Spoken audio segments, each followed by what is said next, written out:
Greetings, my dear friends and clobberers and clobberettes, clobberonimos, and every other type of clobberer. Just let's do all the clobbering tonight. Welcome everyone to Clobberin Times Wild Kirby Wednesday night here in Jack Kirby month. And I'm so glad that you are all here with me tonight, my dear friends, whomever is there. And I will shout you out in a minute, but I want to thank you all for being here, of course.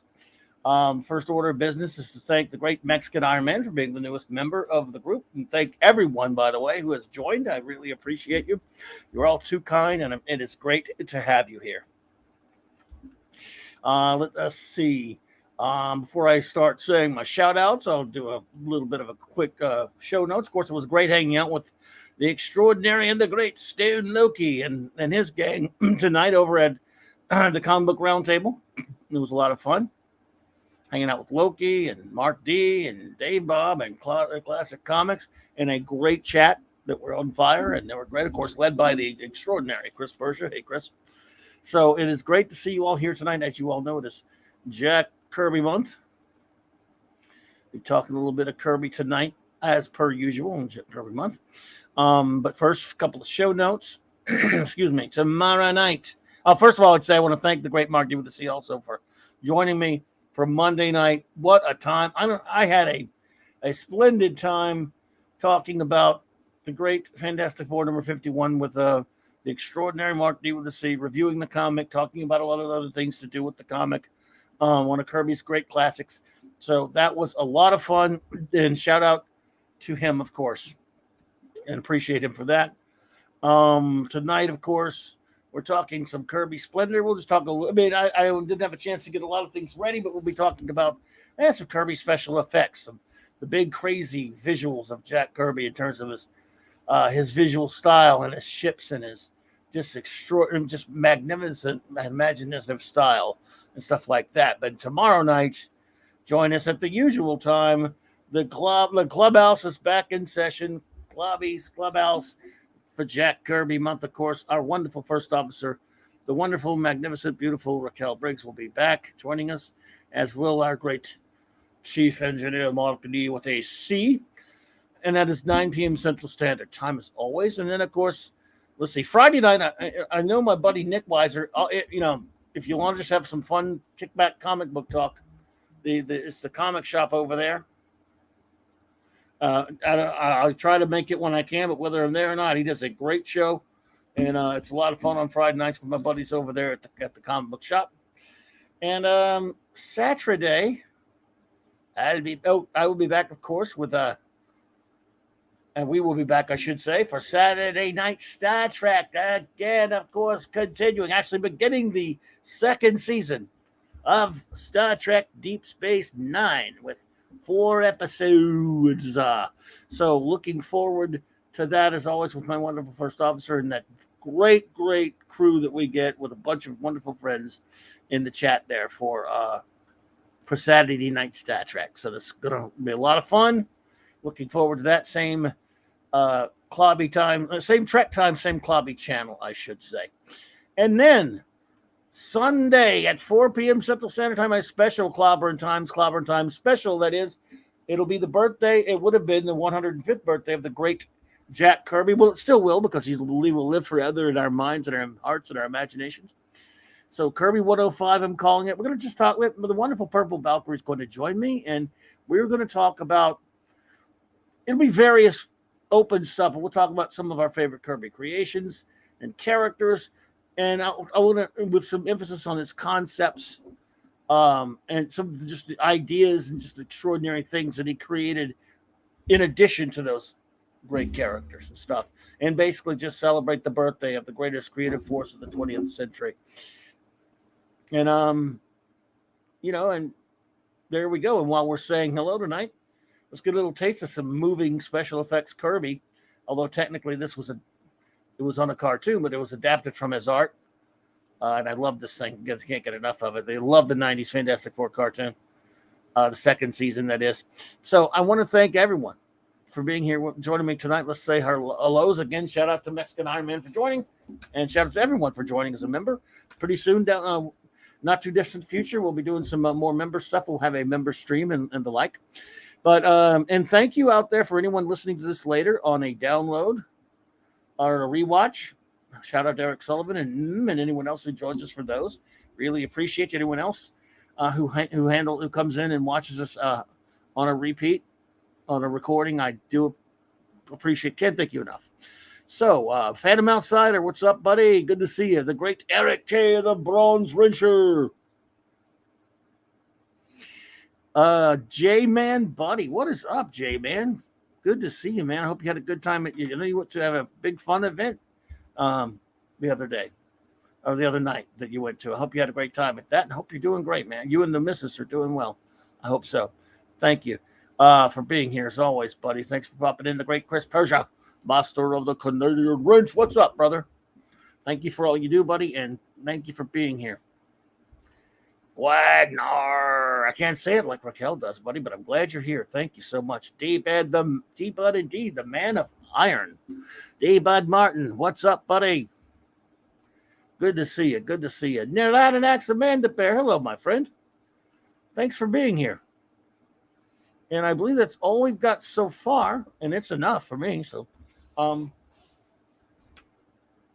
could look at this thing forever. I know it drives you crazy probably, but I love it. But I'll get it off there. Oh, so what is Kirby Splendor? What do you mean when you say Kirby Splendor? Well, it can mean a lot of things. I mean, his art was splendid. His art was bonkers out of this world, just broad and vast. Again, there's nothing quite like it. Many have tried to emulate it, and many have emulated it. I mean, you could copy it, but you can't top it. And not everyone likes the way his art looks in terms of figures. His figures do look kind of like some. Look, I love them. They're very exaggerated. There's no question about it. They're way out there. They're to the point where some people just prefer a more realistic looking comic book figure that they're reading, and that's perfectly fine. I like that too, but I like the crazy over the top Kirby look.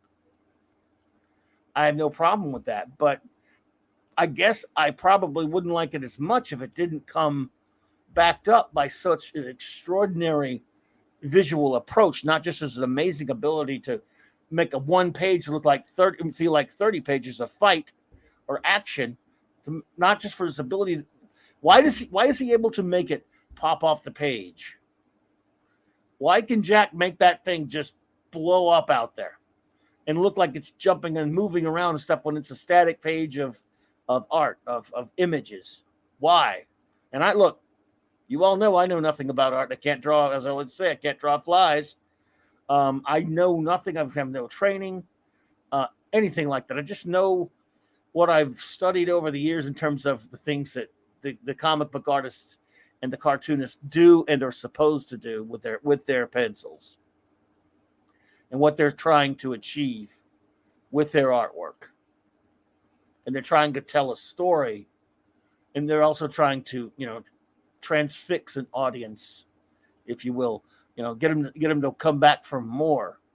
And they want to dazzle you, because the comic books are great, crazy fantasy worlds.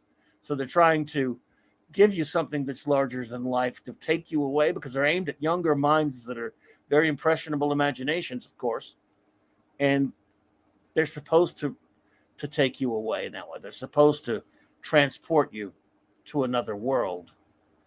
And they're supposed to take your mind there, take your imagination to that other world. And they do it, brilliantly. Kirby does it brilliantly. And no one does it like him, because you could say what you want about the way his figures look. And by the way, I love them. I don't care that they're over the top. And people talk about him being boxy and square, these crazies. They don't look realistic. No, they don't. But I'm fine with it. Some don't get it, don't like that. That's perfectly fine. You like what you like. I love them.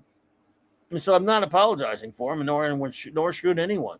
What I'm saying is that in and of itself wouldn't fly if it wasn't special in some other way. And it's just as important, his visuals, his background information you're seeing on a page that's just popping out at you. That's right. That's absolutely right. Phantom Outsider, that cartoon was just, like you said, it was a bunch of Kirby stills, and it was brilliant.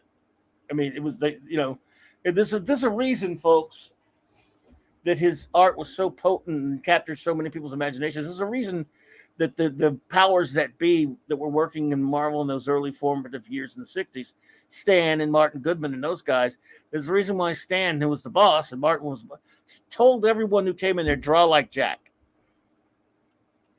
When, people who were artists for other companies, even who done work out, they were told, draw like Jack. We want you to do what Jack is doing. Don't do your own thing, do Jack. And that's the way it was. It was just the lay of the land at Marvel. So you have to ask yourself, why was that? It was a winning formula. It was huge. Even when he was just starting to refine his style a good bit. And he started getting crazier and crazier with his backgrounds and his just whole approach to visual effects. It felt like you were watching. It almost felt like you weren't just watching. You're looking at drawings. You were looking at whole gigantic visual effects in the background. That like you're as if you could be watching a film or something. And Kirby his comics always came off as more than a comic book or even strip, but it came off as if it was a film. And it was always a thing of beauty. So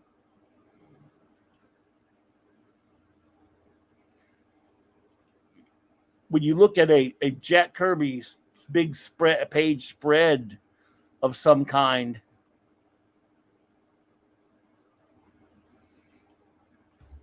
you have to wonder, what was he thinking? When he could have just done straight panels like everybody else, but he wanted to take his reader, and his reader into a different universe. He did that.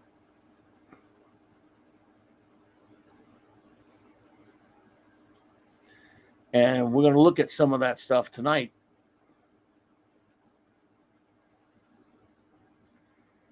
We look at some machines and some collages and some 2-page spreads. Like right here, again, these are 2-page spreads with these are 2-page spreads with words on them. It's from a Demon comic, I believe, or maybe from the Superpowers. But I think it may have been from an actual Demon issue. Anyway, look how busy that page is. But you won't forget it because it pops out at you.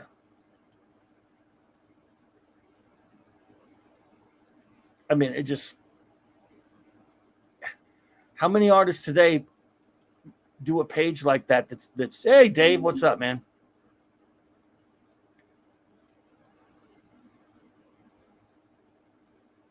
That's an interesting thing to say there. Phantom Outsider. Hey, Hungry Boy, what's up, man? Good to see you, buddy. That's an interesting thing. Someone said that Marvel characters didn't have capes because they didn't need them, as Kirby's style was so dynamic, capes weren't needed. That's a good point, and it was actually a good point. And so a Kirby page, one of these big 2-page spreads, look how busy they are. And again, it was like as I just talked about earlier, how his work pops off the page is different from just about anyone's. And yet he had his inspirations too. There's no question about it.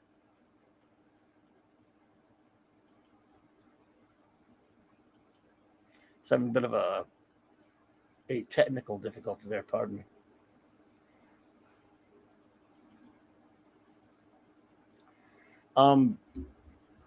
But you just have to ask yourself what made his art special? What made it so different?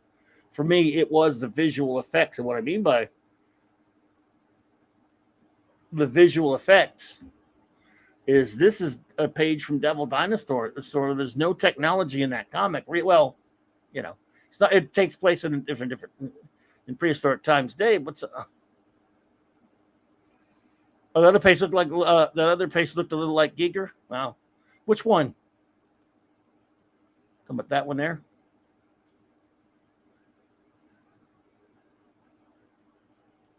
Or that one? Oh no, you also mean that one. But look at this. Even his monsters, even his crazy monsters were complicated. You got Kirby Crackle all over the place. This is no, I don't, this has been a long time since I read this comic.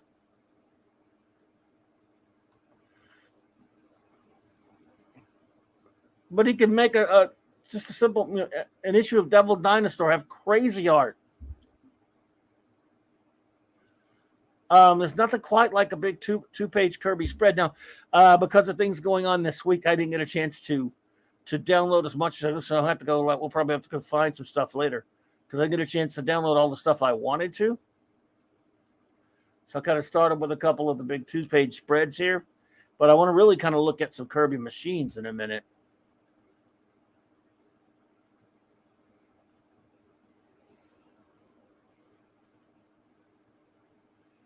Here you got some Kirby machines and a big two-page spread.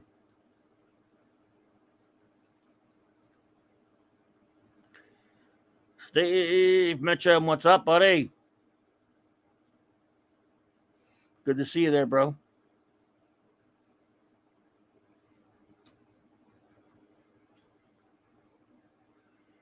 Basically, there's always, I mean, his one pagers are incredible. His two pagers, there's always mayhem. And people could just be standing and talking on a two page, and there's mayhem with Kirby doing it.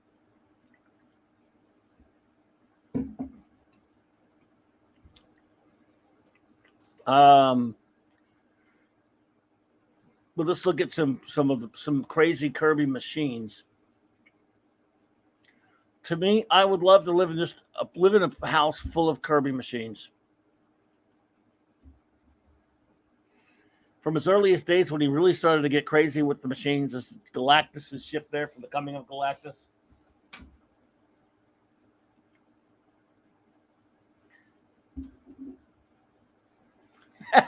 That's true, Hungry Boy. Kirby made barbershop scenes feel action-packed. He did. A character doesn't really have to be doing anything in a page.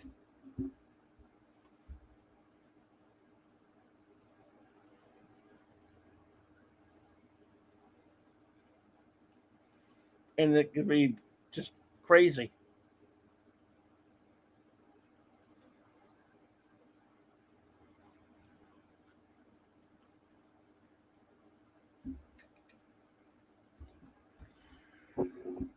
I want this ship. I want that ship right there. I mean, I would want to be on that ship. I mean, look at it.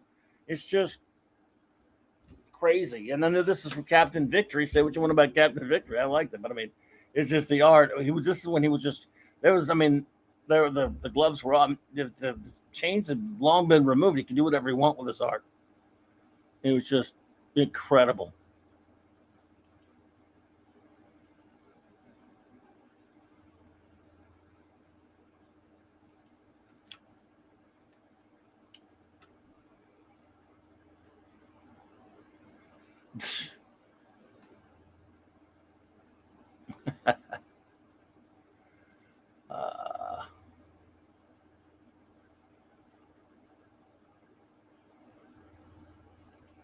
Yeah, Splash.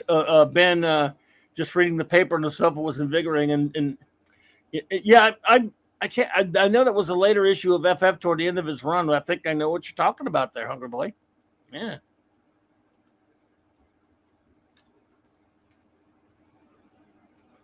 My giant-sized mind ray is finally operational. Psycho Man. Yep. What did it need to look like that for? Because it was complicated. It was a Kirby machine.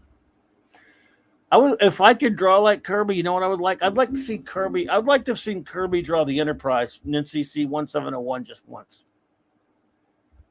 Could you see the Enterprise with Kirby squiggles? I'd love that.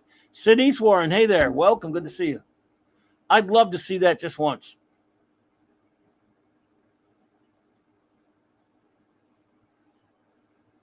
Could you imagine that? The Enterprise drawn by Kirby? It's mind-numbing. It's bloody hell. I love it, though.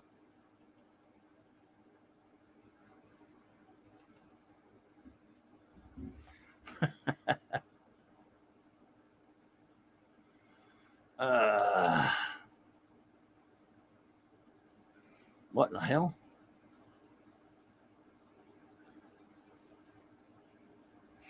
The splash page of FF77. Well, we're doing requests tonight, D, but I'll try to dig that one up. I would see what I can do.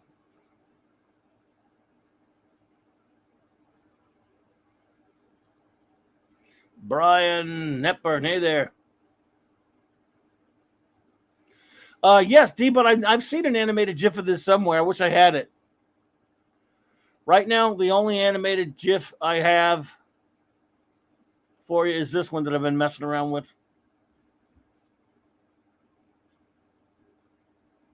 Thanks, all thanks to the great Mark D. Technically, is and is not Kirby because it's redone Kirby, but it's Kirby nonetheless. It's Kirby nonetheless. It was done for the second season of the brilliant Marvel Fantastic Four cartoon of the 90s, but it's pretty much Kirby, yeah. But I love this thing. I can look at it forever. We'll see. Where were I?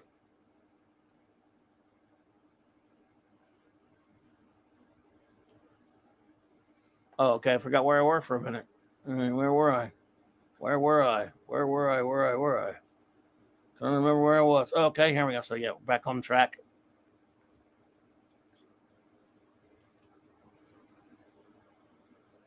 Kirby Crackle abounds.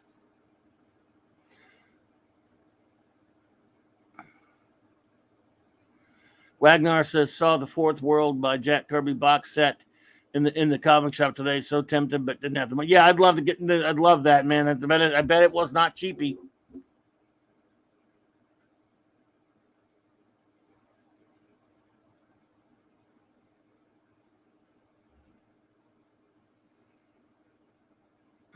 You sent it to me where, Claude? Did you? You sent me a splash page of Reed, Johnny, and Ben today. You talking about as a text message?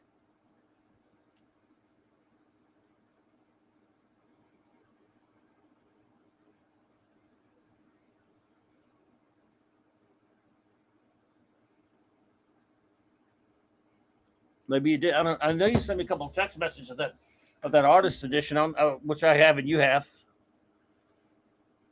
So I'm not sure if you're referring to that or not. Anyway. Bop, bop, bop, bop, bop, bop.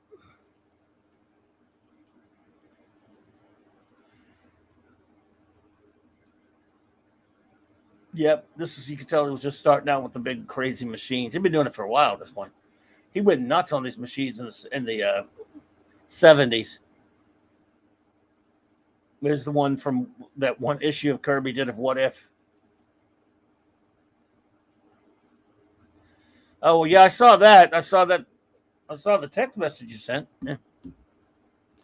What are you talking about? You're the one high. You sent me a text message of a book I already had with books from something I already had, and they're on a text message, so it's not like I could show them here anyway.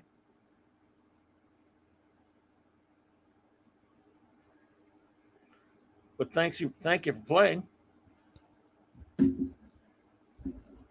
JT Kirk, what's up, buddy? Good to see you, man.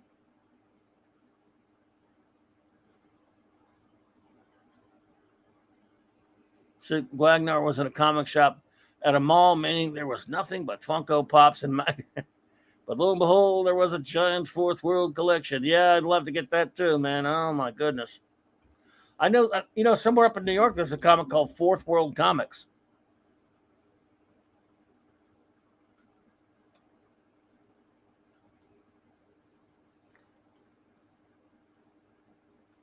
Trippy.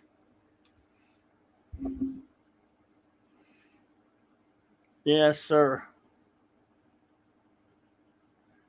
That man's imagination was just, let's be glad he put it out in comics. He could have ruled the universe with that imagination if he wanted to. And maybe he should have. Maybe he should have.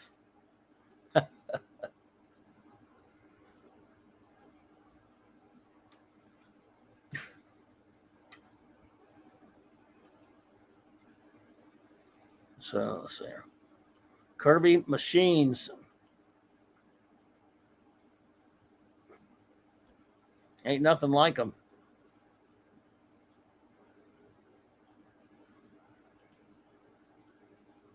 This one right here, though. Holy crap.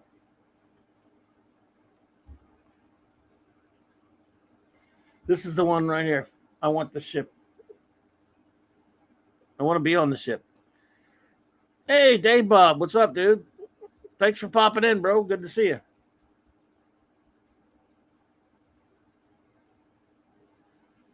Glad you popped by, buddy.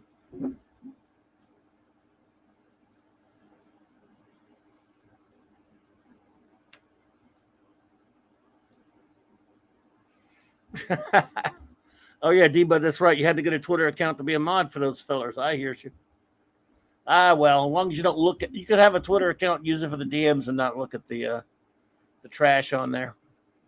They've got some, look, Twitter has this one page I really like. There's one guy I really like. He puts all kind of great comic stuff there, constantly tweeting out pictures of really good comic book stuff. And then about a couple months back, I mean, he'd always come across my feed. I never had to go look for him. And all of a sudden, they changed the algorithm or some crap. And I go weeks without seeing him. Like, whatever happened to that guy? I go find him. Go, oh, he's still posting stuff, but I'm not seeing it anymore. I got to go seek it out every time. Chris, you sent me some Kirby gifs. Oh my goodness. Oh my.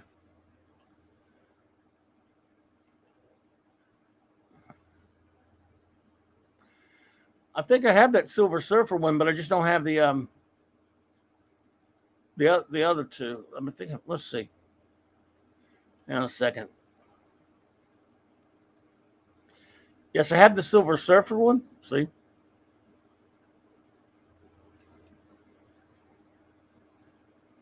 That's a good one to leave up there.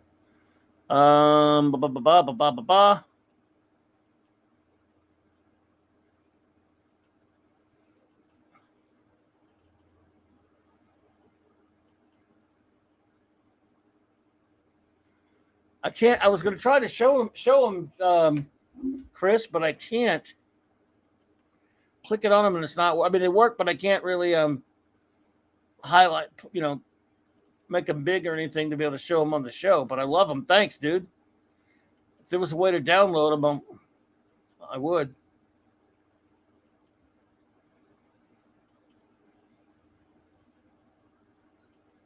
With my crappy computer, it's tough to get a handle on, though.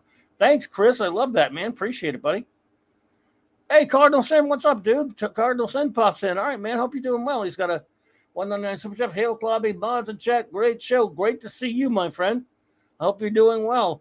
Cardinal Sin also with a super sticker that I can't see. I have to go to. Let me see if I can go to my chat and see it. I can't see it off the top of my head, but I'll reload that in chat and see it later. But Cardi, thanks, buddy. I hope you're doing well.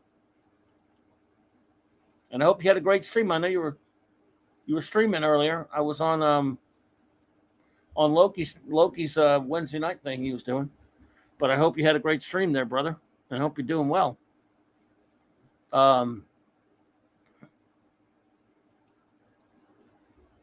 Good to see. Thanks again, Cardi. Appreciate you, brother. Everyone, the great Cardinal Sin. If you have not, please go to his channel and subscribe. That's Cardinal Sin. There's a link in my description to his and the channels of many others. And if anyone wants to put that link in there for me, I'd appreciate it. Oh, well, D-Bud already did it. Thank you, D-Bud, for putting Cardinal Sins on there. Please, everyone, go subscribe to him. JT says, I got a random text today from a 20-something woman in revealing clothing with large tracts of land. Area code was Southern Mississippi. I'm married, but if you want her, oh yeah, she's always. I've been trying to keep her from sending out her number like that, but she won't listen to me. I hear you, JT. Well, that's very kind of you. But I'm gonna I'm going to go out on a limb and say it's a slight possibility that may not be the same girl in that picture. Look, hey, you know, I'm not judging. She might be. I'm sure the picture's on the level. Because there's never, on the internet, I never get pictures of really hot women that aren't really the ones sending the picture. If you get a picture of a hot woman on the internet wanting to get hook up with you, it's totally on the level. It's, yeah, not a fake at all. Thanks, JT. I appreciate that, man. You're too kind. Yeah, buddy. Let's see up in here. Now, showing this ship. Wow. And you think that's a badass? Look at this in Monster. Who would want to drive that? Yep, Absol's definitely her. There's no question about it. She's just a really hot chick that, you know, she's into you and everything. So, yeah. Can't blame her for that. And she's got tracts of land, no less.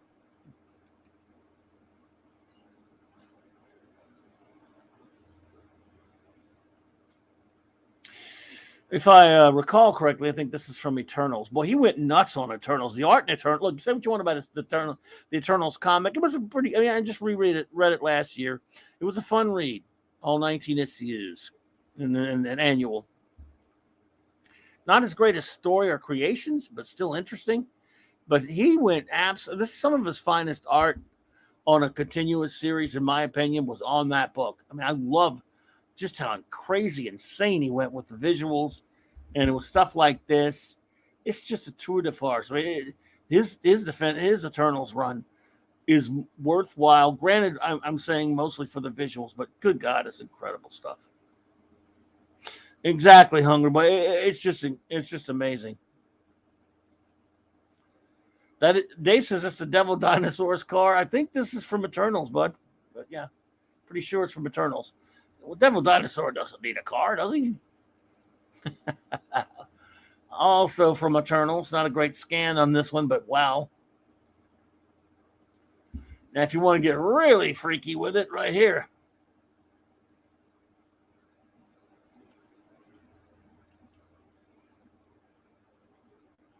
Little painted stuff there going on.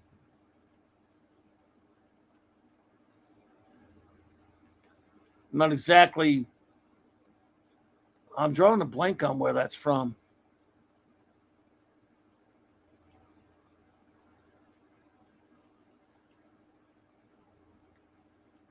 Not 100% sure.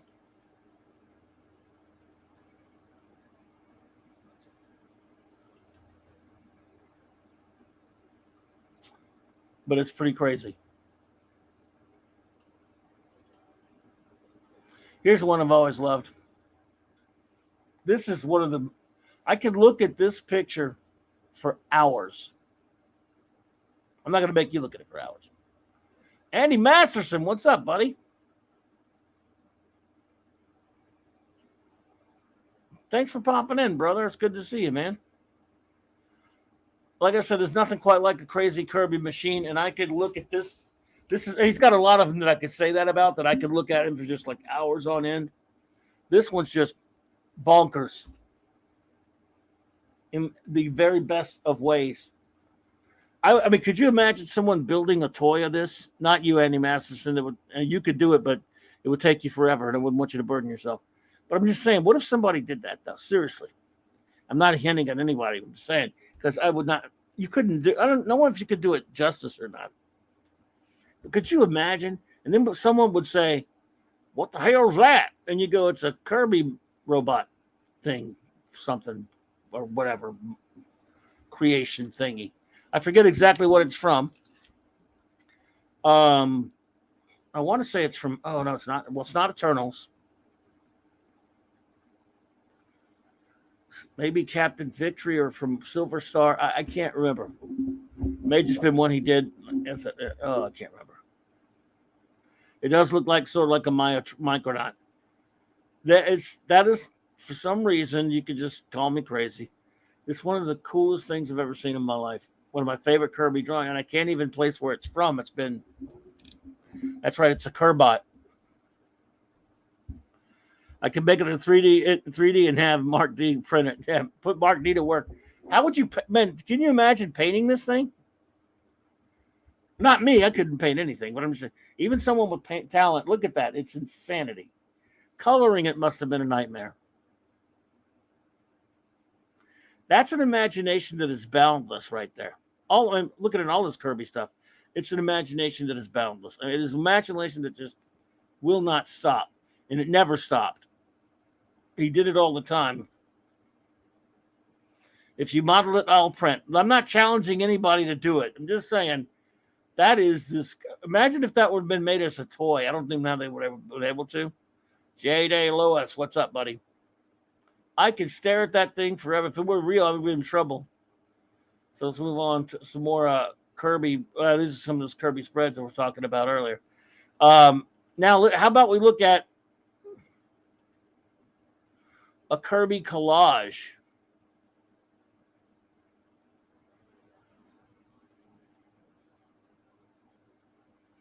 Well, I'm sure somebody could do it. I'm just saying it looks like it would be. Again, what do I know? It looks like it'd be very difficult. Like I said, what do I know? Who knows?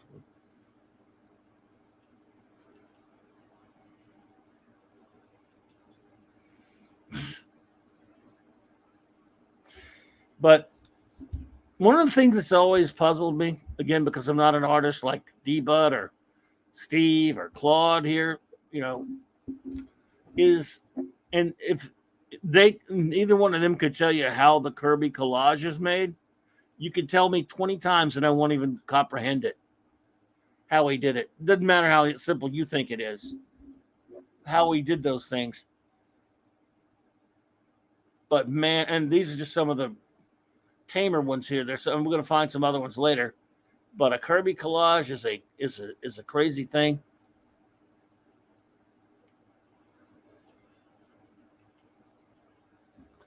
But just imagine being a kid. Again, there were these comics that had already been done by the time I started reading comics, but I got to read reprints of them.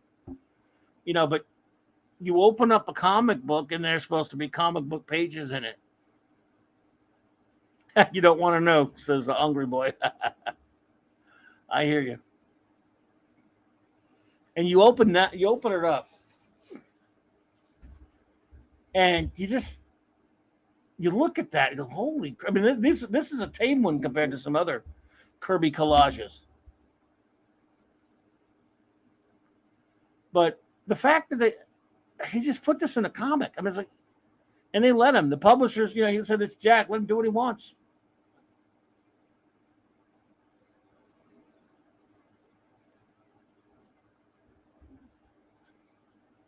And this is like a tame one compared to some of the other ones. Here's a really crazy one. I mean, what in the? I mean,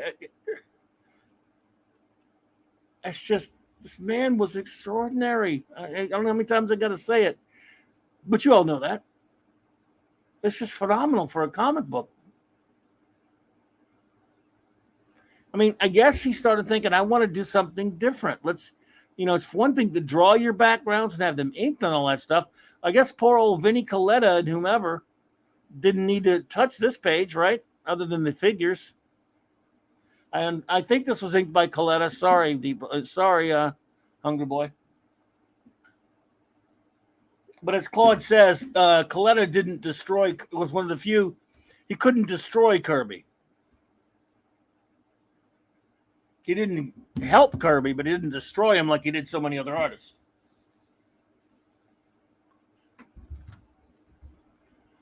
And you look at this stuff, it's just extraordinary. And the images had to be collected from hard copies. No Google to crap. Yeah, no Google crap to help. That's exactly right, Hungry Boy. I mean, you couldn't do any of this with a computer because it didn't exist. That's another thing. In hindsight, thinking back, he did these things with no computers, nothing. And people said he used photo negatives of objects and things like that. Sure. But you still had no computer. Look at that. Unfreaking real. And I've heard, I was one of my Kirby groups that I frequent on Facebook. The only use for Facebook me anymore is some of the groups talking about geek stuff all the time. Facebook's garbage except for that. And that's the one I'll say the good thing about it is you get to some groups where they talk about various different things that I like to talk about. So I do enjoy that about it. And one of those groups, some Nimrod, we're talking about Kirby. They were showing some great Kirby images. And some, again, look, it's just a tired old joke. No one's offended by it. It's just like, wow, I wonder what he was on when he did that. I wonder what he was on when he, that old. And a couple of people said, well, came in immediately and then rightly said, well, I always hate that stupid joke because you don't have to be on anything if you have an imagination. An intelligent person doesn't need to be on anything to be able to create things. Now, obviously, many, many creators of many different types of art have admitted to being on various types of crazy drugs and stuff. Yes, but not all of them. Was it Frank Zappa was a teetotaler, right? Frank Zappa met Jack Kirby, by the way, one time. Frank Zappa was a Kirby fan, by the way. Kirby didn't do drugs or anything. Even Alan Moore, who made jokes, Captain Time Lord Spock, good to see you, buddy. Even Alan Moore, who made jokes, never. He really wasn't. He wasn't on crazy drugs either. He joked about it, but he just, wasn't that what I saw. That's exactly right, Wagner. He was on a drawing chair. Didn't need that crap because he had such an extraordinary imagination. That's exactly right, partner.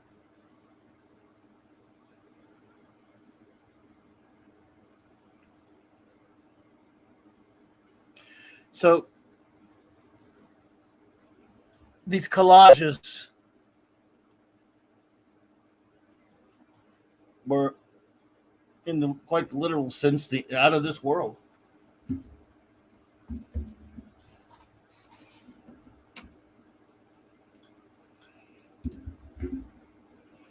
And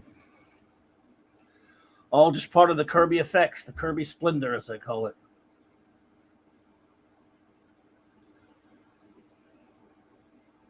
And I think my favorite ones are the early ones he did. Well, actually, there's so many great ones. Flower Times. I sent that Kirby machine GIF to your Yahoo. Oh, thank you. Thank you, sir. Let me see.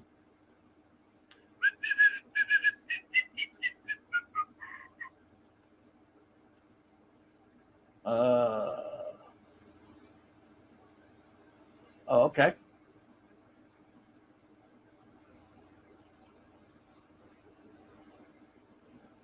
Nice. Oh, wow. See if I can save it and get that up there.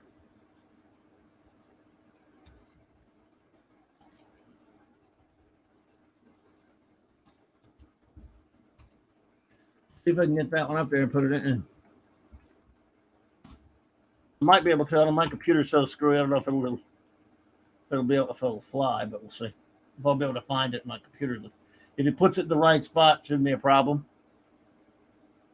But I appreciate that, D-Bud. Thank you so much, dude.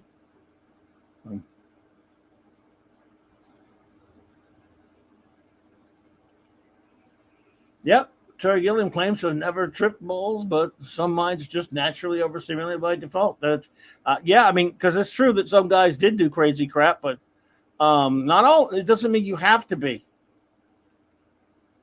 on anything to come up with incredibly, just imaginative works.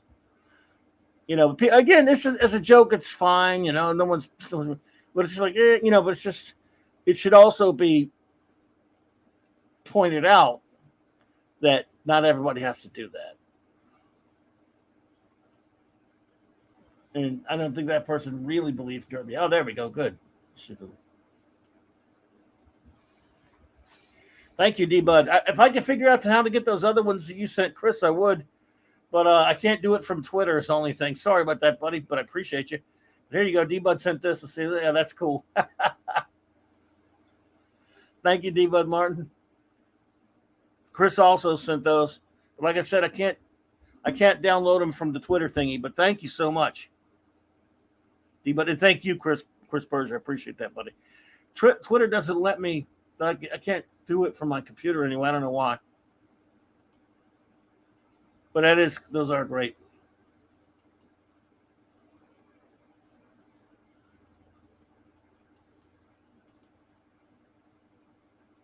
I was trying and I couldn't. I don't know. Twitter's weird about that, at least for me anyway. Maybe you guys can download stuff. I can't do it. But that's so cool.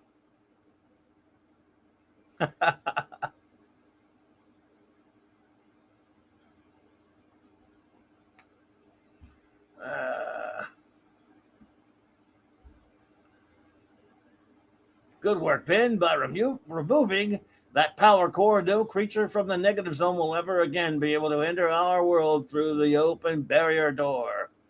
You always have to get on a blasted talking kick every time I'm holding something.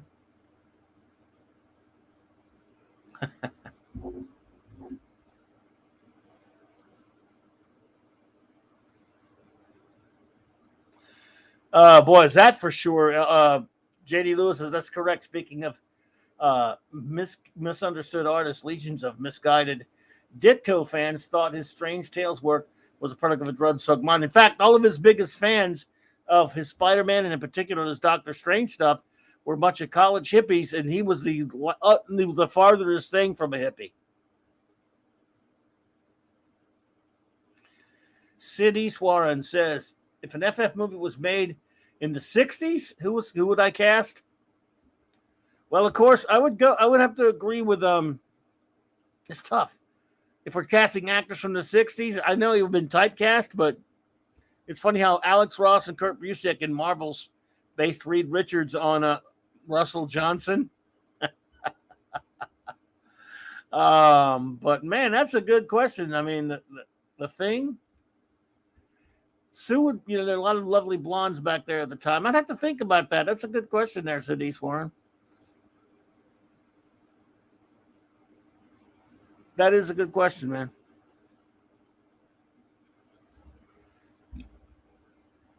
Oh, my goodness. Man. It's not good to get acid reflux during the show. Ooh, I need some Tums or something. Well, thank you for that, D-Bud. I appreciate you, brother. Where were I? Oh, we're on one other Kirby collage, and we might find a couple of more. Again, just out of this world. Literally and figuratively. Yes, well, Ditko was definitely anti-hippie. But the hippies loved his work because they didn't know. Joanne Flug, Sue Storm, she did the voice. That's true. She could, I guess, she did. I wonder. I guess she was. She had dark hair, but she could have worn a wig. I guess, yeah.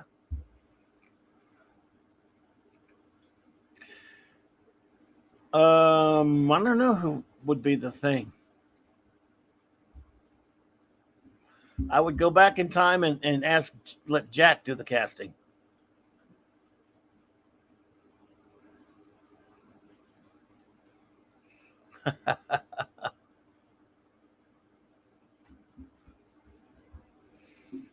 It is an interesting question to ponder there. I would always imagine Susan Oliver would be. That's a good one. Hey, Sid Eastwarren, I like that.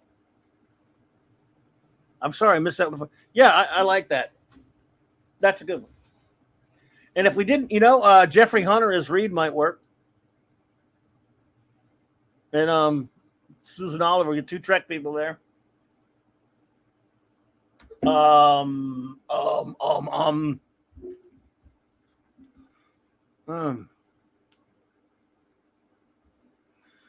Bo Bridges was young enough, I guess, at the time. J.D. Lewis, that's a good pernt. Ernest Borgnine, huh? Ernest Borgnine for the voice of the Thing, maybe. But as Ben Grimm human, I would get Clint Walker. There we go with Chris Persia says, Cary Grant as Reed. Chuck Heston as Ben Grimm. James Dean as Johnny, and yes, Susan Oliver will work for Sue. Well, you'd almost certainly be creating a new timeline. The Time Lord speaketh. Captain Time Lord Spock. I think, listen, I'm going to go with Jeffrey Hunter and Susan Oliver, even though they were on track together as Reed and Sue. That's me. I'm going to stick with Clint Walker as Ben because he's got the build for it. I mean, he could. I know he doesn't have the accent for it, and then then he'd have to wear the suit. Back then in the '60s, it would be a suit, but his lines could be dubbed by Ernest Borgnine.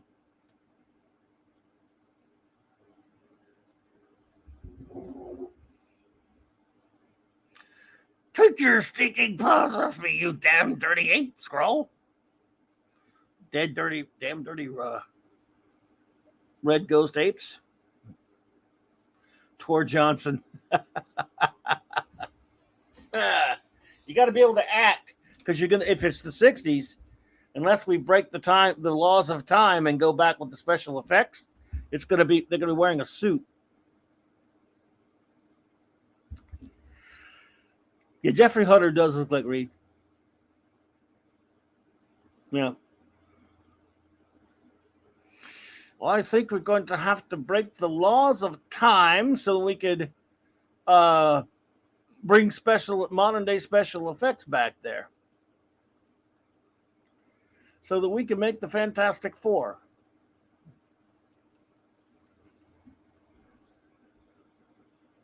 Classic Comics, what's up? Good to see you, Classic. We got to hang out with him a little bit over there on Loki's Roundtable tonight. I hope you're doing well, buddy. Yeah, and Susan Oliver, yep, she's great. The thing about Clint Walker, he was he's got the build for the athletic Ben Grimm, the human Ben Grimm. I don't know about his acting chops for the voice though. I mean, he was fine as Cheyenne now.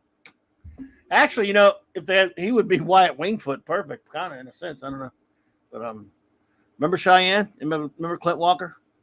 Cheyenne. But yeah, that was an interesting question.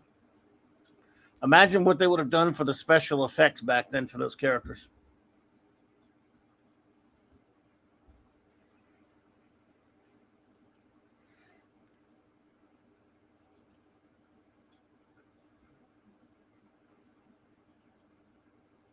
So as it happens, we're not going to get a good FF movie ever. Now it's the MCU. It's going to be putrid trash when they do it. And I guess all I could do is either ignore it or have fun beating up on it on this show. But I don't think there's any way I could go to see it at the theater when they make it. It'll be years anyway.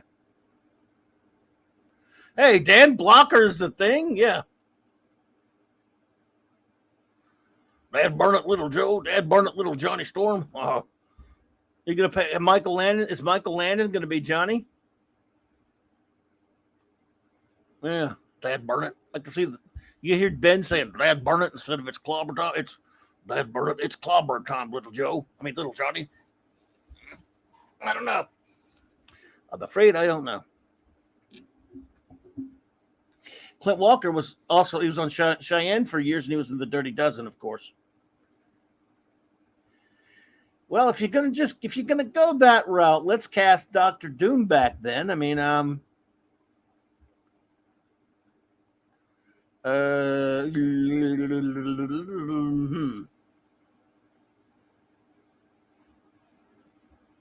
Wow.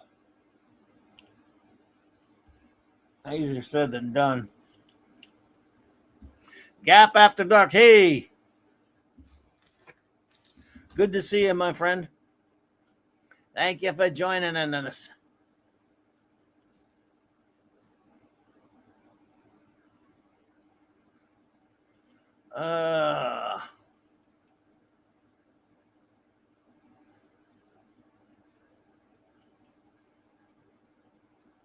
So, wow. Anyway.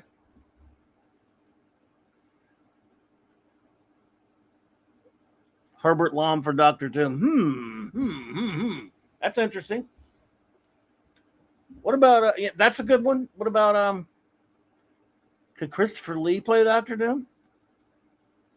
Of course he could do anything. Christopher Lee as Dr. Doom. I'm gonna probably pick Christopher Lee. The great God Christopher Lee, because that's what he was. Let's be honest. You know, if in the 50s, Peter Weingart has to be Dr. Doom. Well, Peter Weingart in the 70s, maybe. I don't know. That's a pretty good choice, too, there, D-Bud, I got to say.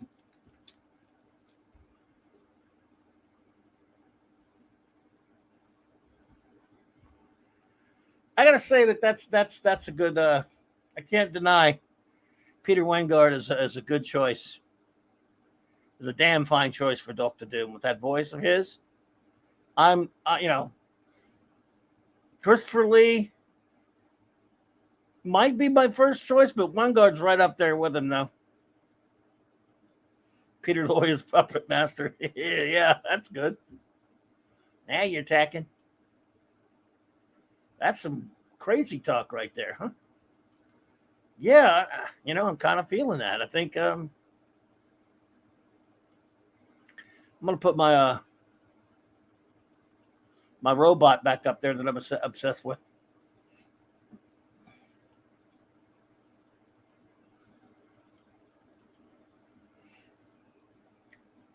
Christopher Lee,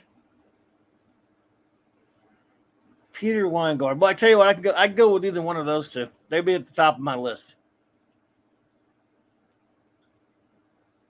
Even if you say it, is it Weingart? I don't know. But he is not just because of, and by the way, not anything to do with Clytus, which he was great, but the great episode of The Prisoner Checkmate. He was, of course, magnificent.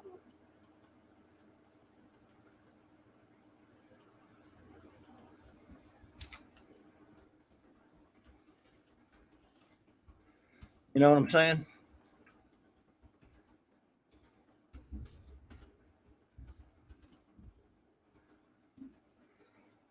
So,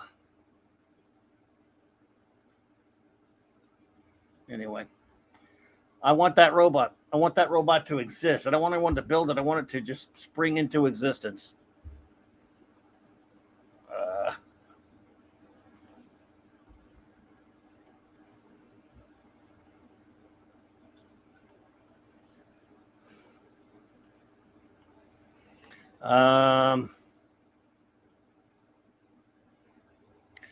David McCallum says, yeah, David McCallum's a great actor. I don't know if he's got the kind of, I don't know if he's the kind of guy I would figure for Doom, buddy, but who knows? I mean, he's a great actor. Dave says, Patton Oswald, that's the thing. Tessa Thompson, oh, you talking about the new garbage, probably. That's probably true then, yeah. Tessa Thompson as Sue Richards. Oh, boy, Ezra Miller as Reed Richards. And Amber Turd as the Human Scorch will be an instant classic of nobody watching it. Yes. Well, look, none of that, even though I know you're stretching, but none of it would be, would any of that surprise you? If something even close to that happens, nobody's going to be surprised. And you made Hungry Boy throw up. Congratulations, dude. Way to go, Dave. Leonard Nimoy's Namor, huh? Yeah. James Earl Jones as the voice of Dr. Doom in the 60s. Yeah, I like it.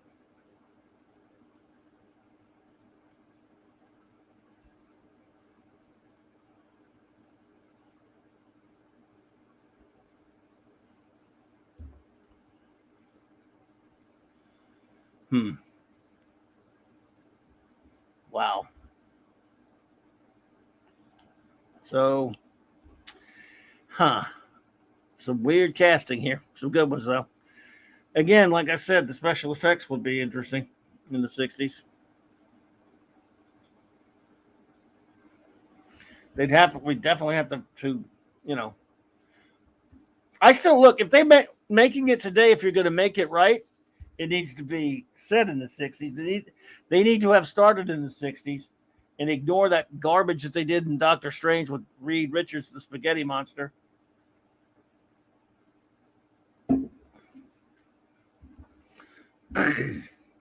But, that's just me.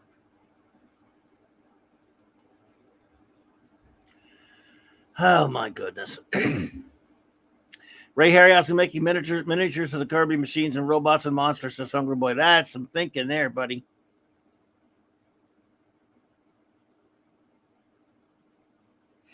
Sasha Roy's may be a good new Doom. I don't know that name, Brian.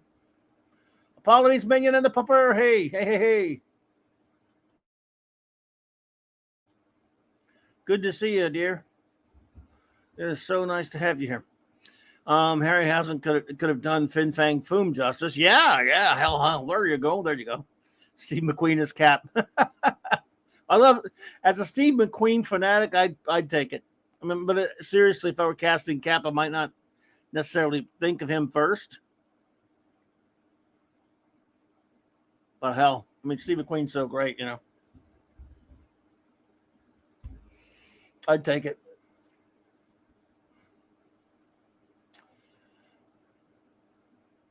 Yes, Harryhausen would definitely do the Mole Man creatures for sure. That's right, classic comics. Yeah. Boy, howdy. Yeah, 60s Robert Redford as Thor. I was thinking of him maybe more as long as a Cap, but yeah. As Thor, huh? There must have been some big dude back then that could have played Thor. Paul Newman is the Vision. There you go. Oh, my goodness. That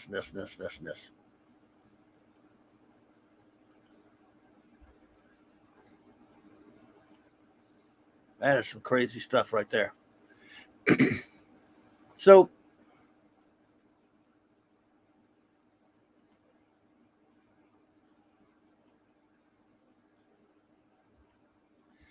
this sounds sort of silly, but work with me on this. Macaulay Culkin as Wesley Crusher. Huh? What about Will Wheaton?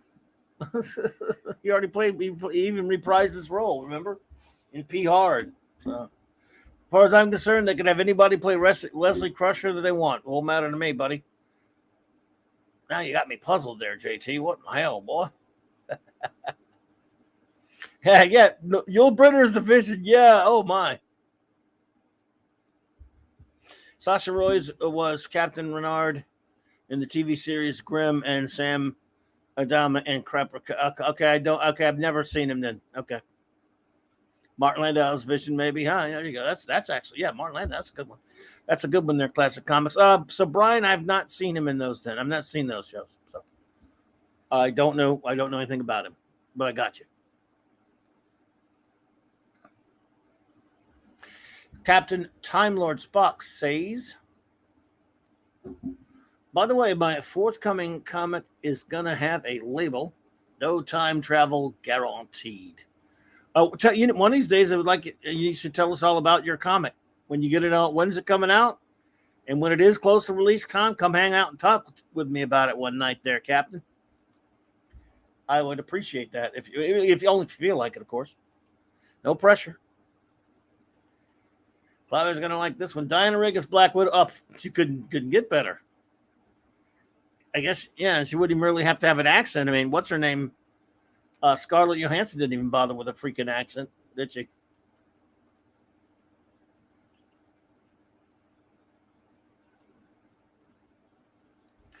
So there you go. That's not bad. Yeah. Let's see here. Let me see if I can find some other Kirby collages.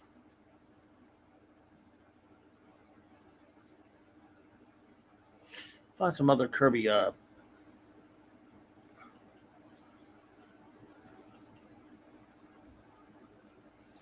bop bop bop bop bop bop bop bop bop bop bop bop.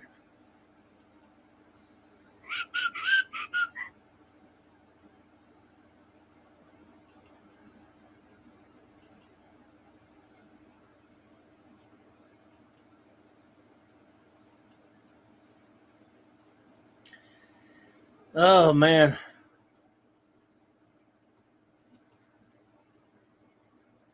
Latino slant.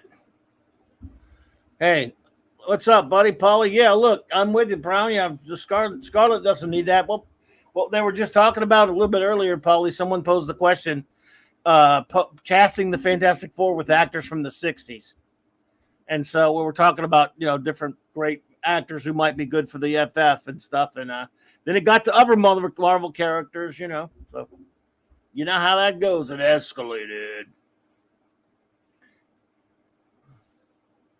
But it's good to see you. The great Latino slant, Paulie.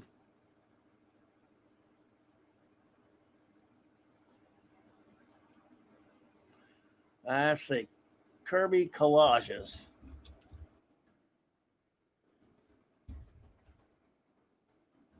Kirby collage.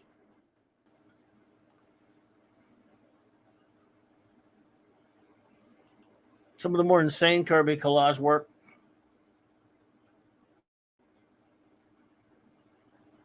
Just he went nuts with the collages, which is what I love. I love them, man. It just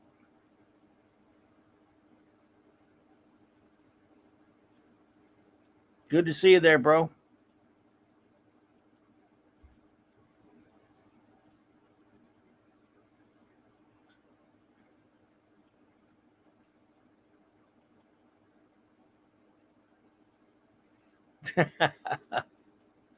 um,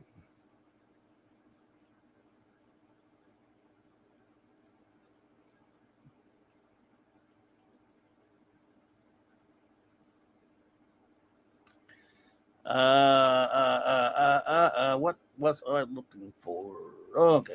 There we go. Looks like I never really get enough of it. Yeah, but Diana Rigg would be perfect as Black Widow. There's no question about it. Yeah.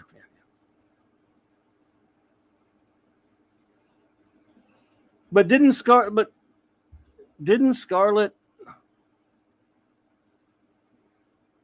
a couple times slip into an accent and then I guess she just used all kind of different ones. It didn't matter. She didn't need the accent. Captain Time Lord Spock says, Clobby, once we actually have 22-page drawn and printed, then happily yes. Until then, it's all talk like George R. R. Martin. Well, yeah, I hear you, Captain Time Lord Spock. But look, keep swinging at it, brother. Keep working on that comic, man. Hey, that's great stuff. Great that you're doing that. I love to hear that you're doing that sort of thing, man. That's fantastic. Audie Murphy is Wolverine. He has the height. Yes. Yeah. There you go. Tragic the way that gentleman's life went. Tragic indeed. And look, see the Fantastic Four. Well, four of them anyway. They're watching, with Crystal. Three of them with Crystal are watching. They're watching the Fantastic Four movie of the '60s right there.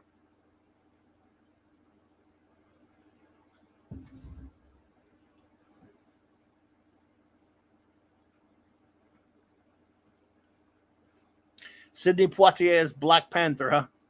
That'll work. T'Challa, yeah, I'd like that. That would work. That's a good one. Yep. A lot of, again, like I said, we're gonna have Raquel Welch. Where?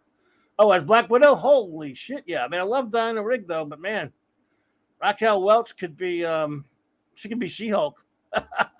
Kidding. I don't know. Maybe she could be She-Hulk. What about Raquel Welch as She-Hulk? Hmm. She was fantastic. Oh, and Clint Eastwood as Nick Fury. Sid Eastwarren wins the night. That is it. That doesn't get any better than that. J-Man, hey, yeah, Diana Rigg is fantastic. That is the greatest casting ever in the history of the universe, Sid Eastwarren. Clint Eastwood as Nick Fury, Agent of S.H.I.E.L.D. I'm with you right there, brother. The real deal. Yes, J-Man, absolutely. And yes, Paulie, she can be anything she wants. Well said.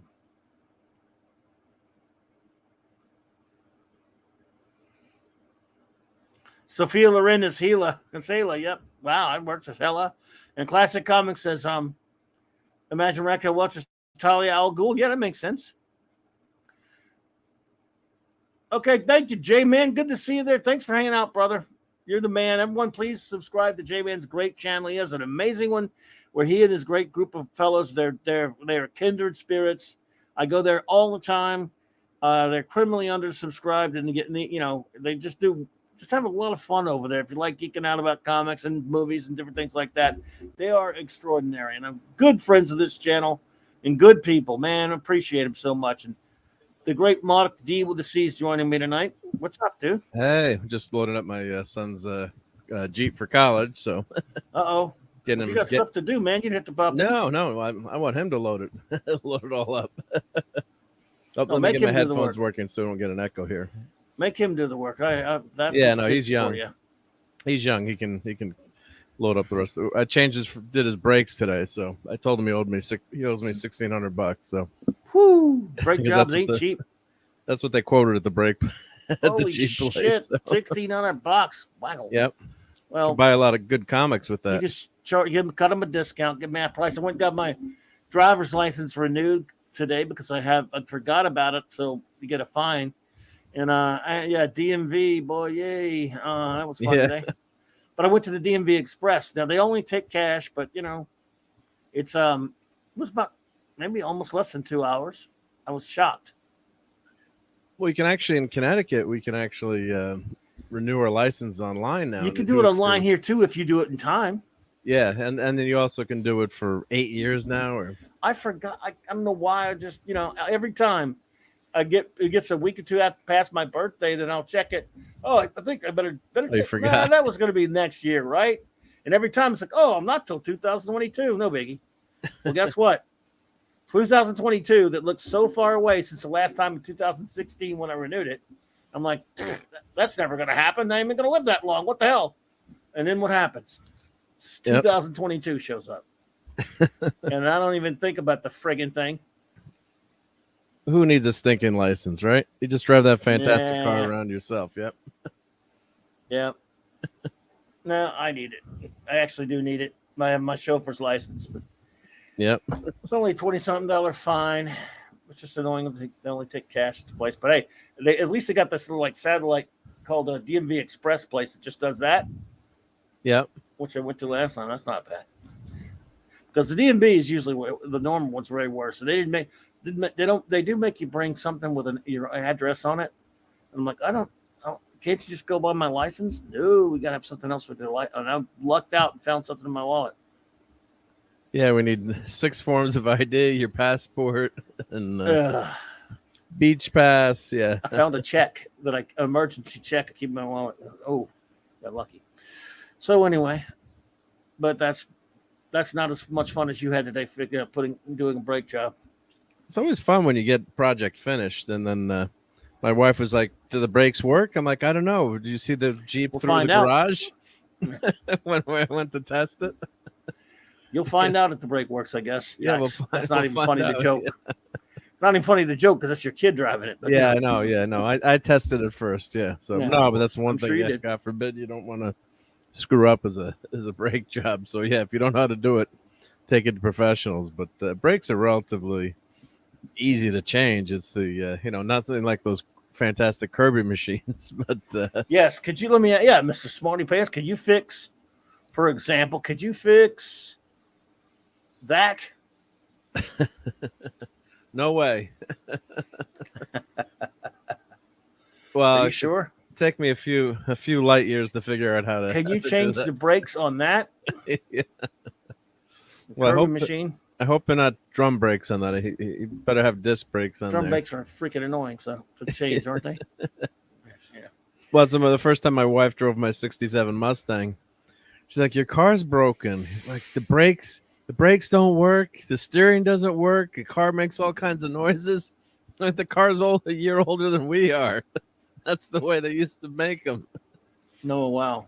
What kind of what's going on, Paulie? Dude, we need to hang out again. It's been forever, bro. We need to come do. I know we never talk about the same stuff, but man, I miss hanging out with you, brother. Hey, Paulie. Well, if Paulie's got a few minutes, have him pop in if you can. Oh, Paulie, but I don't know if he has any opinions about this kind of stuff. We're just having a wild card Wednesday, but he's a busy man. He just did a show. But Paulie, if you want to come hang with us, bro, we'd love to have you. No pressure, you know. No pressure. Yep. Yeah. We don't. That's the thing. I don't like to pressure anybody to come on. You know, they got their own shit going on. You know. But so yeah, it was just like I said. I didn't have a chance to do a lot for this one, but I showed a bunch of Kirby. You know, I wanted to show a bunch of Kirby machines and stuff, and there's just nothing like a Kirby machine. It's like I want that. I mean, it's so alien and it's so out there. So I crazy, love that one so too. busy. Yeah. Yeah. Is that's Eternals, I think, isn't it? Or yeah, that's from Eternals. Yeah, yeah. Some of his most outrageous work was on that book. Like I said, the story, you know, wasn't his best story, not his most compelling characters because he created all of his best characters already. But that art and that just, I mean, it was insane. Well, that story was light years ahead of what the garbage we got in the movie theater. Yeah, the garbage Eternals movie. Name only, but yeah, it was trash. Yeah, so. And that's the thing. If they'd done Kirby's story, God, even just do Jack's story. Even if it had been dumb, but they had at least paid some sort of respect to him, and you had some. I mean, even the slightest bit. Look, the stupid Thor Ragnarok had Kirby tributes all over it. Yeah. And you do something called Eternals, and you don't even give him anything. It's pathetic, man. Well, even that was the only thing we got in Eternals. I think the face is Celestial, but that even wasn't. Even they didn't look. They looked like crap. Looked good, but it was slightly Kirby. Yeah, it was slightly Kirby-ish, but not great. Yeah, this one's always freaked me out. I was like, "What in the hell is that?" I remember because I wasn't buying this title that much at the time. Devil Dinosaur. I bought a bunch of those. Yep. Now they must be tougher to get. I'm guessing, but yeah. And then of course we got Moon Girl and Devil Dinosaur later. Always making dinner. That's cool, dude. Anytime, brother. Oh, I got you. Don't worry about that, bro. Just wanted to throw the invite out there, man. So we'll get together one of these days. Grilling dinner, man. That's right. It's 2 hours. Oh, that's right. Yeah, it's earlier out there. It's earlier for them. Now I'm hungry. Thanks a lot, Paulie. Well, Paulie, what are you making for dinner? I'm sure something good. Oh, man. What you making for us, bro? Send us something, man. Eric K always torments us with his good now, Chris. Yeah, bad enough Eric K tortures us with all the stuff he makes, man. I finally saw Turtles calling it garbage as an insult to garbage. Yeah. Well, that line in Superman 2. That's funny. I've never seen garbage eat garbage before. Yep. Yeah, Paulie, and you know, I think you made a point. I don't know if it was you, Paulie, talking about this at one point, but how do you make a movie make Salma Hayek not even interesting? Yeah. Theoretically speaking, you should be able to put Salma Hayek, you know, sitting on a porch for 5 minutes, and she doesn't even have to be that scantily dressed, although it would be nice. And she's still so gorgeous. Prettiest women in the universe. I mean, yeah, you sit there and look at it. You just stare at it. And they put with a movie with Salma Hayek is boring. Something's wrong with it.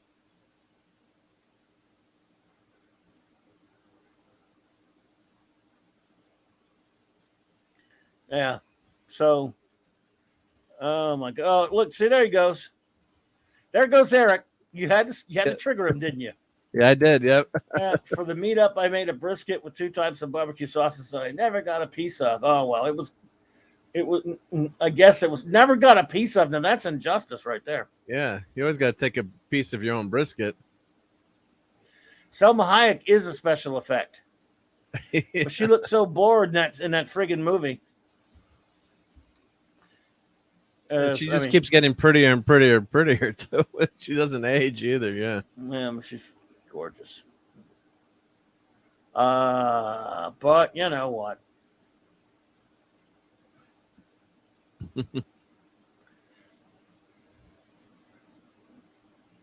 I want to live in a universe with machines like that, man. I want to just, like I was talking about earlier, I would like to see Kirby draw the Enterprise just once. That would have been Kirby great. Squiggles and the Kirby, you know, Uh, just a Kirby looking machine. A Kirby shaped like the Enterprise, but sort of like drawn like a Kirby machine. That'd be crazy. Just one time. I would want, it's not his thing, obviously. Yeah. But just once. Wouldn't that be funny? Yeah, he never drew anything Star Trek, right? No. That we know of? No. He did not. He didn't, but he did like Star Trek. I know that much. And he did similar, stuff. Not only did he do that Prisoner comic that never got done, he did an issue of FF that was very similar to the Prisoner. Yeah, could you imagine going to a convention and asking Jack for commission? Draw the Enterprise, please, King. That's what I would do. Yeah, I would ask him for that too. That's right. Yeah. Look at that. Wow.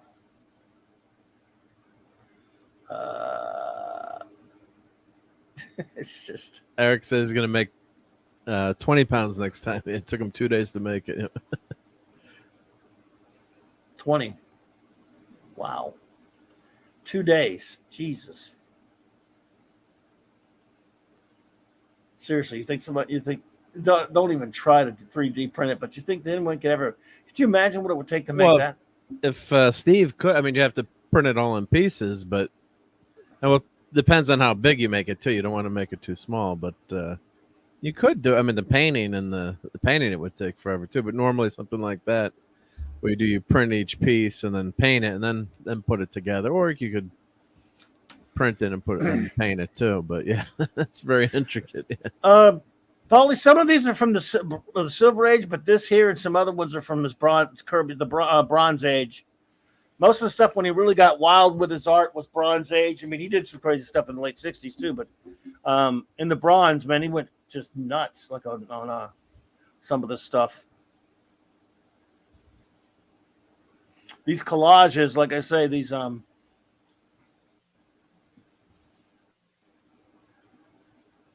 were just.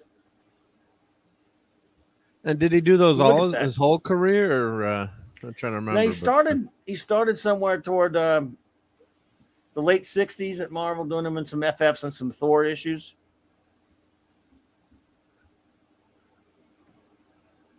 And he always did them throughout his career? Dad Man, what's up, Dad Man? Hey, yeah, Dad Man? He did them. He went more and more crazy with them. The Bronze Age now, Clobby is talking Mad Max. Am I? I'm talking, when I say Bronze Age, I mean comic books, but sure.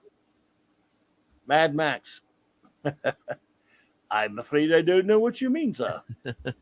Or let's just put it like Doc Holliday. Why, Eric, whatever do you mean? It's the nut. It's just like these, some of them just got crazy. He did some of these with his Fourth World stuff, and sometimes he wouldn't even put comic book characters on them. Other times he would. I always loved this one here. That one's amazing. That's incredible. Yeah. I don't know if you can see it that well, but because I didn't have time. I doing so much. I don't have a lot of time to download a lot of stuff. But wowzer. The Bronze is what they called the police. The way you said it, it was like the movie. Okay. The first Mad Max movie, you mean, or I wonder. The Bronze, is that what they called the police in that movie? I don't know if it's been sure. Like maybe since it first came out that I've seen the first Mad Max movie. I think so. Okay, the first. Yeah, there you go. I did not know that, Eric. The original, yes, sir. They haven't remade the first movie yet, have they? No. Well, a lot of people think that the second movie is the first movie because the way I don't think we got Road Warrior in America. I think it was very limited release, and it was the second movie that was a big hit, and then I think they re-released Mad Max here, but yeah, he did some nuts. I think this is for Thor right here. Yeah, this is a Thor one here. Ego, the living planet. Is that Stan's face in there? Yes, it's Stan. No. Again, what got me the most is, again, like we talked about earlier, he did all this without computers. Yeah. I can't even. Old school. You could explain it to me for 3 days, and I wouldn't understand anything about how he did this stuff. Well, I wonder if he hand drew all that stuff, or is that stuff that he? A lot of it is negative found? photographs, like photo negatives. This is always one I like right here. He would take a picture of the cityscape, and he would take a picture of certain crazy objects, and just use negatives and stuff, I guess. And again, use photography and stuff. Was he a photographer, Kirby, or? He was an artist. He could do anything. I mean, I know he had to use photos and stuff. I mean, he couldn't draw that. I can't draw that, can you? And I don't think he painted it. Oh, and Hungry Boy says, yeah, Road Warrior was the renaming of Mad Max 2 for the Yank market. That's Yanks. Yes. Yep. Mad Max 1, you they dubbed it with country boy accents. Yeah, that's right. By the way, you guys were talking about Airplane last night. Love that movie on Nick's. Did you know that my buddy Carlos, who comes on here sometimes with me, tells me about all the titles of movies around the world that they change. They do it in other countries too, but in Mexico, he's told me, like, every time we would watch some movie, he would say, an Airplane in Mexico was called "Where's the Pilot?" He said it sometimes "Where's the Captain?" He's off watching gladiator films. That's where he is. Yeah. And they also called it the Flying High, I think, too. In some other countries, yeah. Yeah. And, I almost killed Nick last night with that picture of Mad. His the autopilot. Did you really? I didn't see that. Damn, I was going. Yeah, he couldn't stop laughing, so I almost killed him. Yep, and myself. Yeah. Here's a Hungry Boy telling us a little bit about this. They had to use photostats on this glossy paper back then, Clobby. Same stuff they used for the titles paste ups, cut with X-Acto knives glued with rubber cement. I bet the printer loved Kirby. I'm guessing let's see, to achieve this level of art with Photoshop will be impressive. All this without computers, yeah, it's mind-boggling. It really is, Captain Time Lord Spock. Unbelievable. And we have a new person I've never seen before, but I love his name. Broke Mo Howard, UHF TV, Channel 33. Wow, that's a lot there. And I love Mo Howard. Hell. All hail the Three Stooges. Love the old school UHF TV. For the youngins who doesn't know, don't know what that is. Yeah, that was a funny antenna you had to attach to your TV. And we had Channel 33 in Baton Rouge and on UHF. And as Al Yankovic said, we got it all on UHF. Well, that was his movie, UHF. I love that movie. Yeah, that's the song too. Yeah, I love that. I love the movie VHF. Look, we were talking about Spawn earlier. Look at the Kirby tribute in Spawn. So we're talking about McFarlane ripping off stuff. Well, that's my favorite Spawn issue then. Look at that. Jesus God. He was just, mind-boggling. There'll never be another one. There'll never be another one. There'll never be another Jack Kirby. There'll never be that kind of imagination again. Yeah, they got, what's this guy doing that video? What is that? Some guy did a video. I got to watch that video. Why did he do this? Yeah, why did he do the collage? I don't know. He just did it. He's like, this would be something different. And there's a thing about that. I was like, why did he do the Kirby collages? Well, why not? Comics, he threw something out there that was different. No one could do it. No one else did it. It was just crazy, man.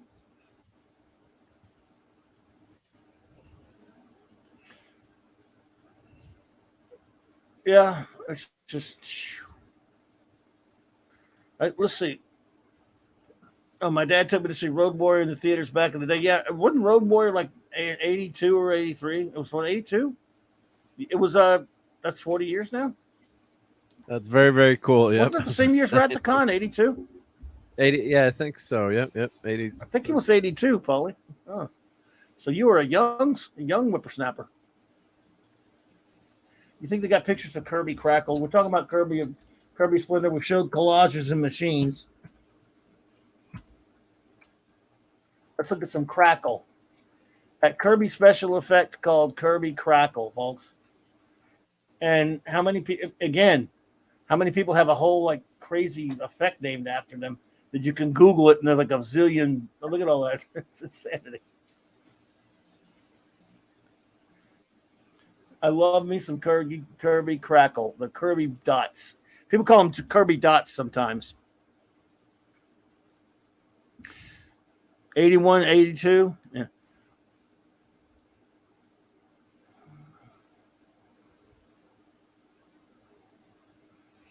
mean, some people are talking some stuff. I guess maybe is your stream backed up or something? Because you're talking about the casting thing we were talking about earlier. But Mean Joe Green is M'Baku. Good old Mean Joe Green.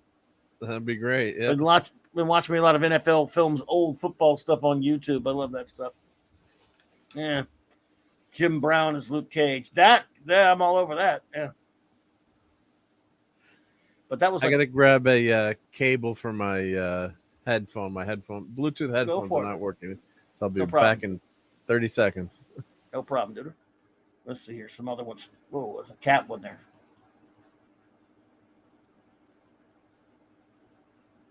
Kirby Crackle. Did you all know that there's a band called Kirby Crackle? Anyone ever heard of the band Kirby Crackle? Anybody? Anybody in the chat? Let me know if you've heard of them. One of you has got to have heard of them. Well, maybe, no, it's not like a law or anything. Maybe you haven't. If you haven't, it's cool. I'm just curious. I'm curious.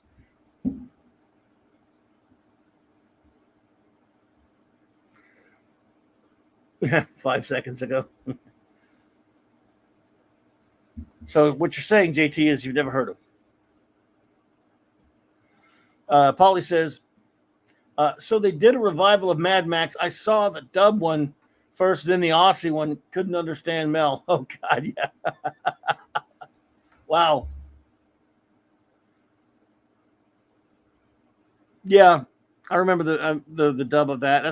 I think the dub was the one way back then, after it came out, it was all over cable or something. The cable channels, they were showing the dub all the time.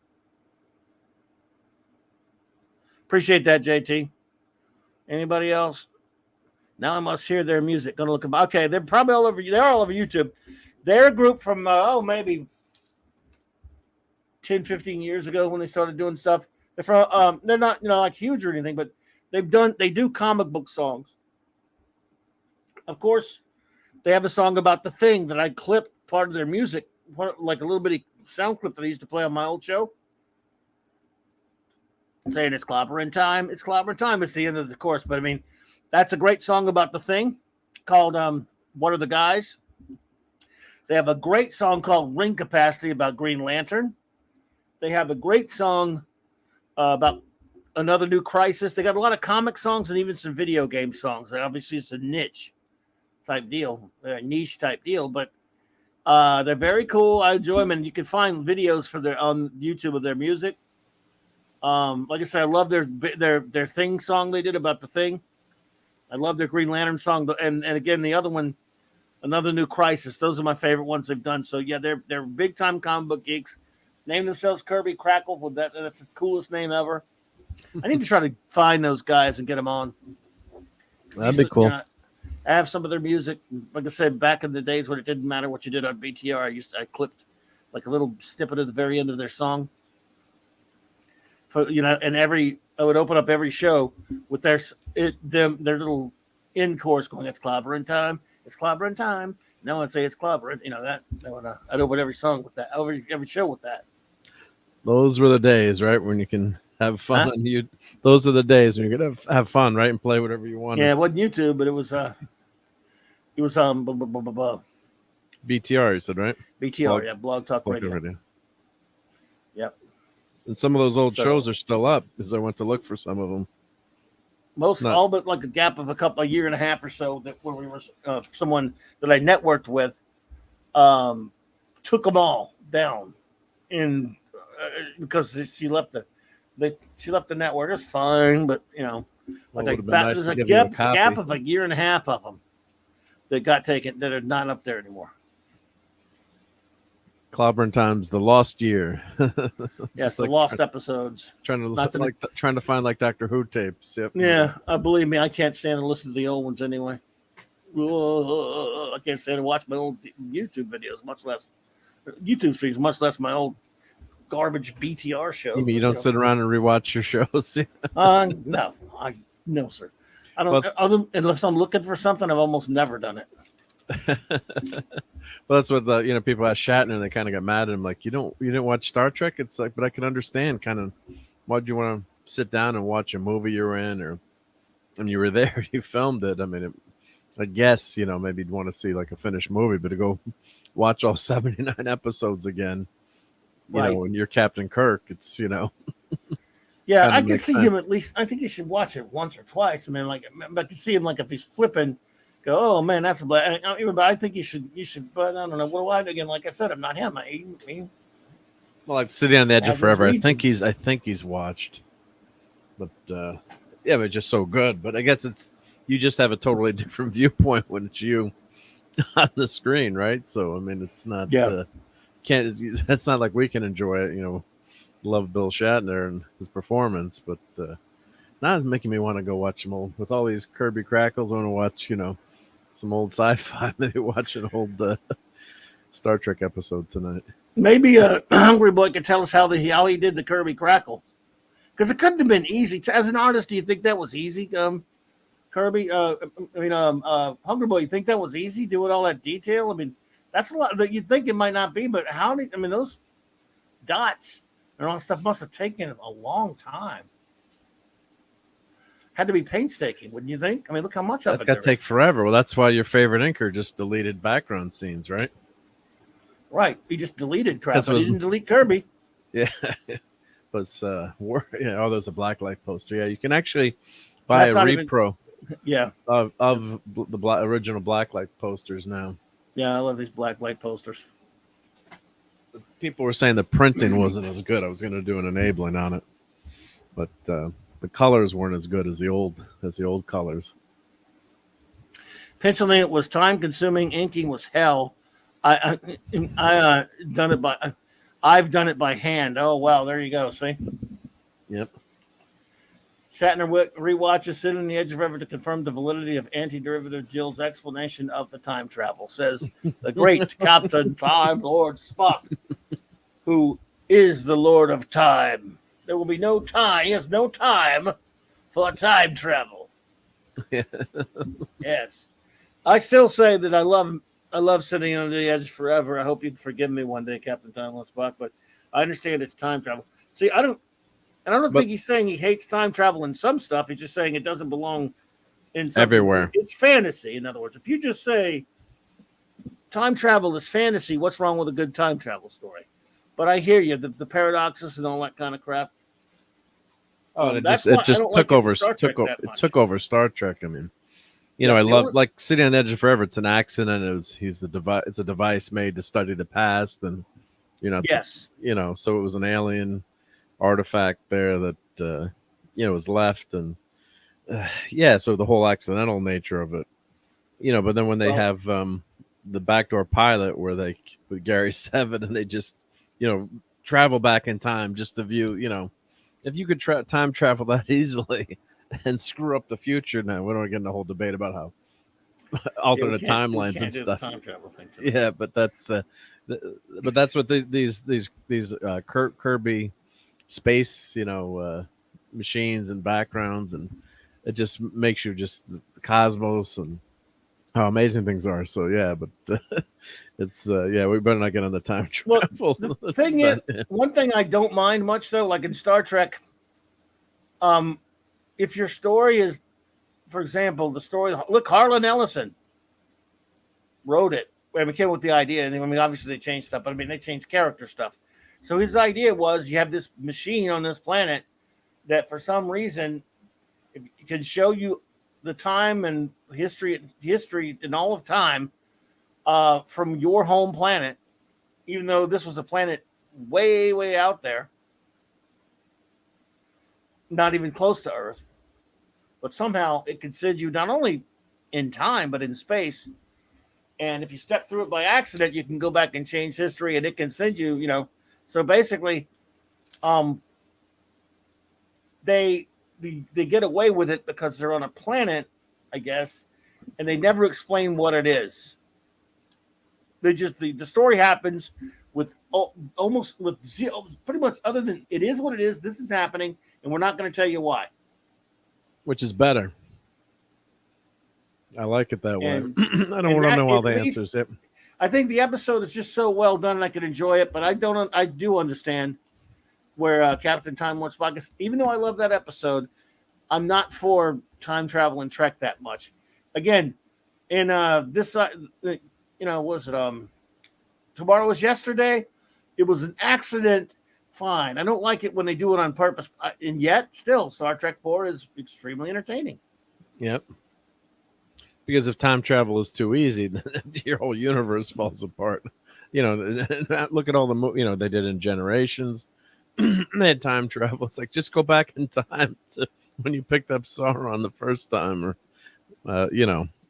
that's where you open up too many. Why didn't they do time travel in Wrath of Khan then to go back and undo the death of Spock? That's when it's just breaks the universe. Doctor Who, it makes sense because that's the whole premise of the show, when they have the rules where you can't go back and change an event. They have the fixed, they make their own set of rules that they follow.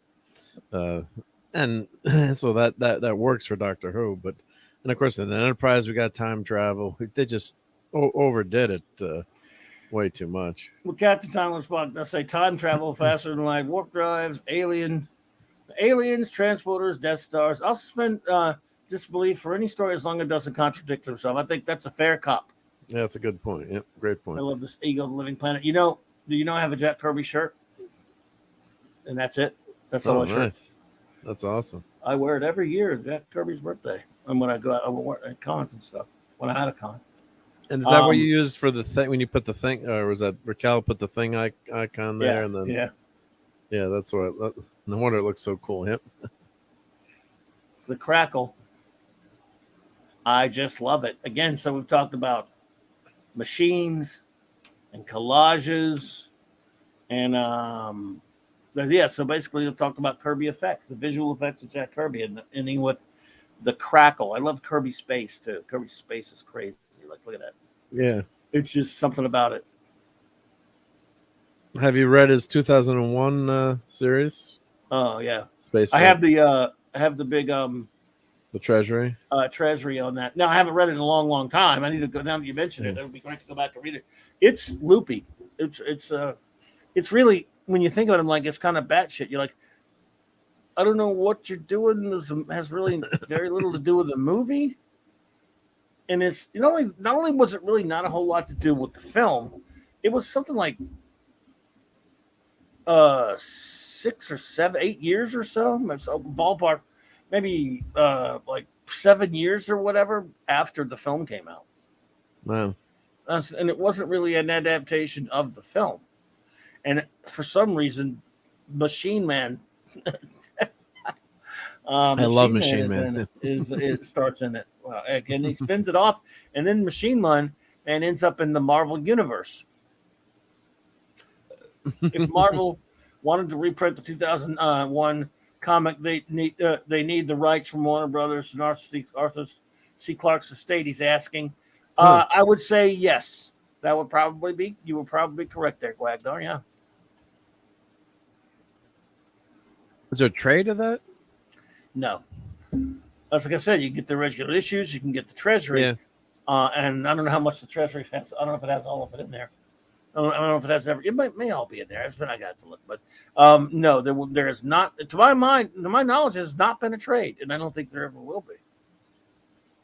That cover is so cool on that book. Yep.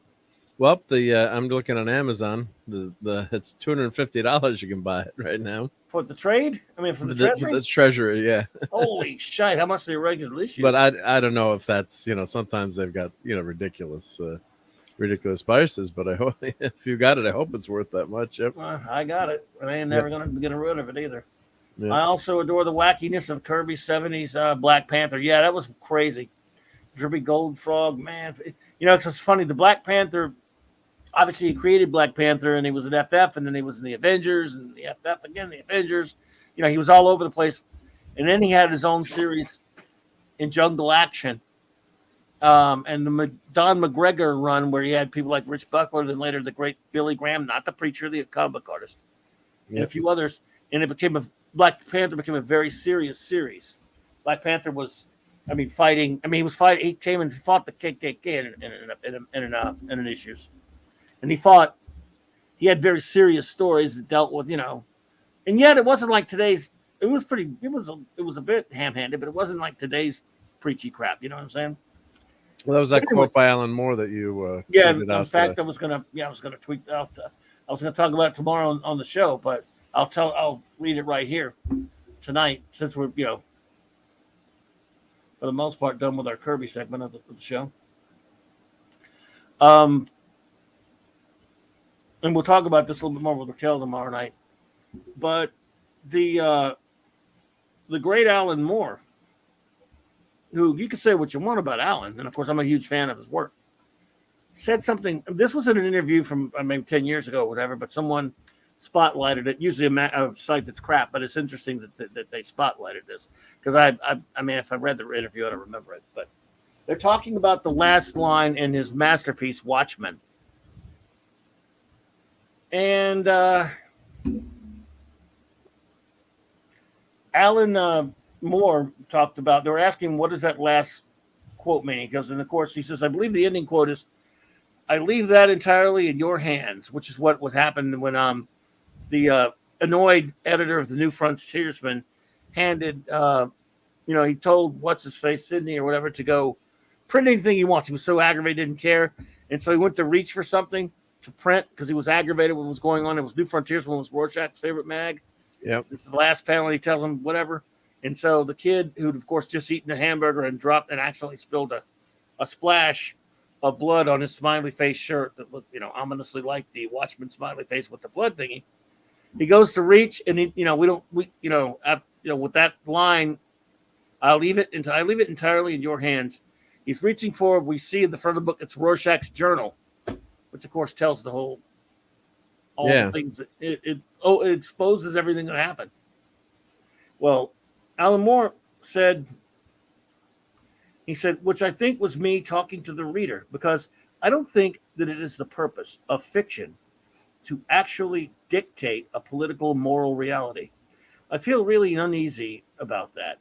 I think that's why I introduced a lot of the moral ambiguities into V for Vendetta. In the first place, some of the fascists are sympathetic, and some of V's actions are very, very questionable.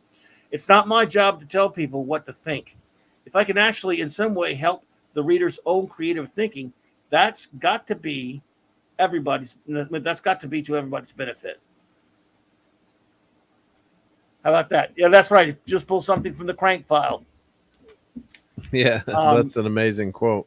We need more of that today. Yeah, Moore is no right. Let's just say he's not a right-wing alt-right anything. In fact, he's a kooky guy who thinks he's a spider god or whatever. I'm kidding. He's a snake god. Sorry, kidding. Look, I love Moore, but he's wacky. Yeah, he's written some of the greatest comics. A lot of the great artists are wacky, right? Yep. Kirby wasn't really that wacky. He was just different. But yeah. Moore, Kirby was a different kind of a cat though, because he was an artist, but he was a lot. He's no more, but Moore is wacky. But that's if the comic industry today, and back then when he said this in this interview, and modern Hollywood and entertainment idiots were, understood that it's not their job to tell people what to think or how to think. Well, we'd be better off. Well, yeah, that's the problem with a lot of the writing today, because there's no debate to anything, or they don't make the viewer think. It's like it's this way or the highway. So that's when you're not staying up late to watch She-Hulk tonight, I'm sure, but I guess it drops at 3 a.m. I'll sit through it again.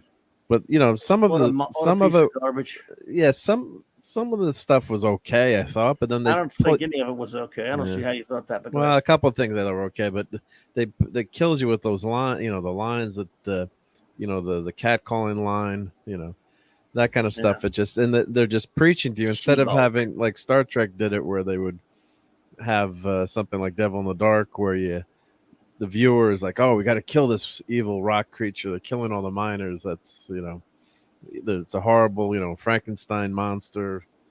Burn it, burn it, and it turns out to be a mother protecting her young. And then as a viewer, you think like, oh, how horrible was I just a few minutes ago?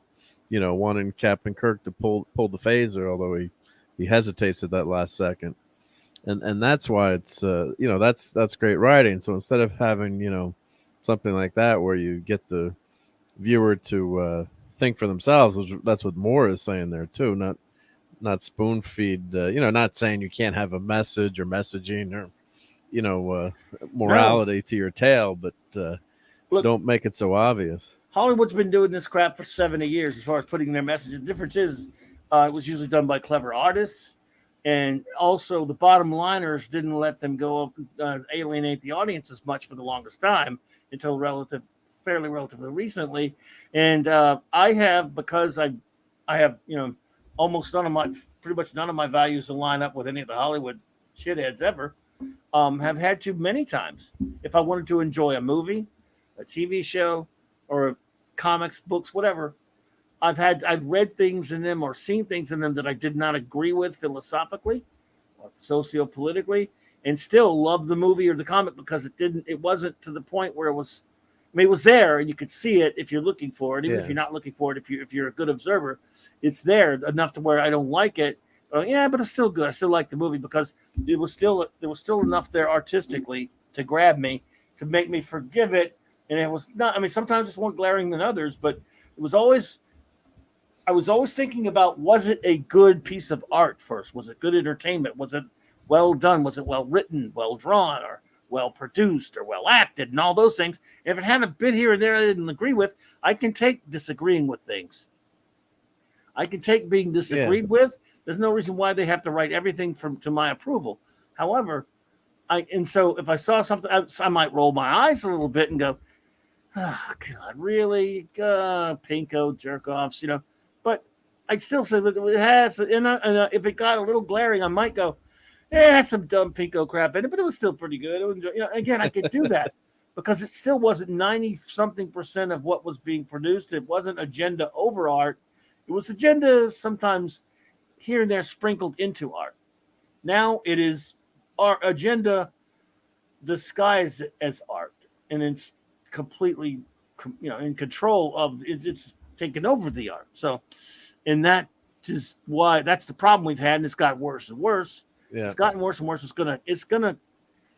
I don't know if I see an end in sight. People say, well, we're getting better. We're going to get better stuff. I think you got to be careful. At least we'll still get a good thing every now and then. I love Cobra Kai. Hasn't been ruined yet. Oh, that's been so fantastic, Cobra Kai. Yeah, love that show. What did I enjoyed Reacher that came out last year? Reacher was good. Whatever, it was pretty cool. What else have I liked recently? Not much. I just watched part of the Game of Thrones prequel. I didn't finish the episode, but so far so good. Although, what happens is it's just the ending of the. Yeah, I know you're not a big fan of that series, but the ending is just of the Game of Thrones just kind of wrecks your interest in the prequel because you know where it ends up. But I have to say, Matt Smith has been excellent so far. Good old Matt Smith. I like him. He's great in it. So, and I haven't finished the first episode, but so far it's been pretty good. But it's it's just when a show, and of course Game of Thrones was not preachy, obviously, but it's just bad ending. They jumped the shark, unfortunately, or jumped the dragon at the end of that show. But well, held on to your butts because I'm sure it'll get bad from here. You never know. Yeah, we'll see. Mostly, look, they ruined the Orville when I didn't think that was going to happen. That's a true, not only disheartened by it, not only a true shock to me. I was really thought that the worst thing that would happen is it would just maybe not be as good. And it was totally, I'm absolutely devastated by what they did to the Orville. I was really looking forward to it. I trusted them, and I got screwed. You could say, why did you trust them? Because I'm an idiot. That's why. I have no excuse, but I did, and look what happened.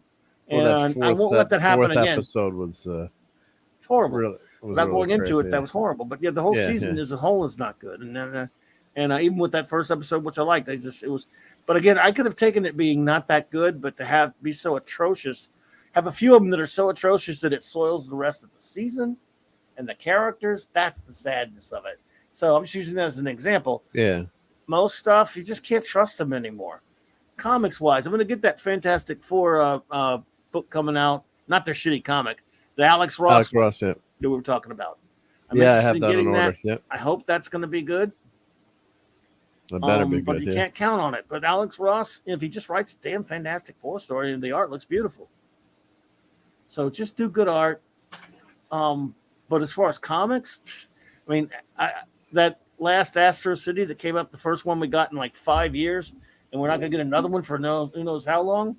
Waiting for it that long, getting that one issue, I'm like, well, that was okay. It wasn't really top notch Astro City, and I love Astro City. It wasn't.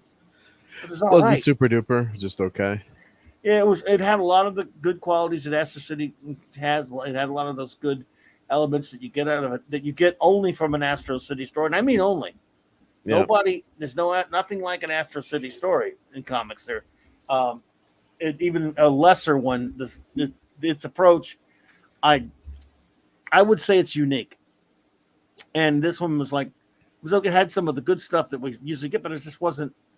Maybe if it were like one issue and there's the next one coming out next month, we don't know when the next one's coming out. But so I was kind of like, that came out. Did it continue the story? It didn't. It wasn't like it wasn't a prequel, and it wasn't a. It was kind of a flashback, but that's normal for them. But it wasn't like to be continued or anything like that. Okay. I mean, it could be construed that way. Actually, it wasn't a flashback.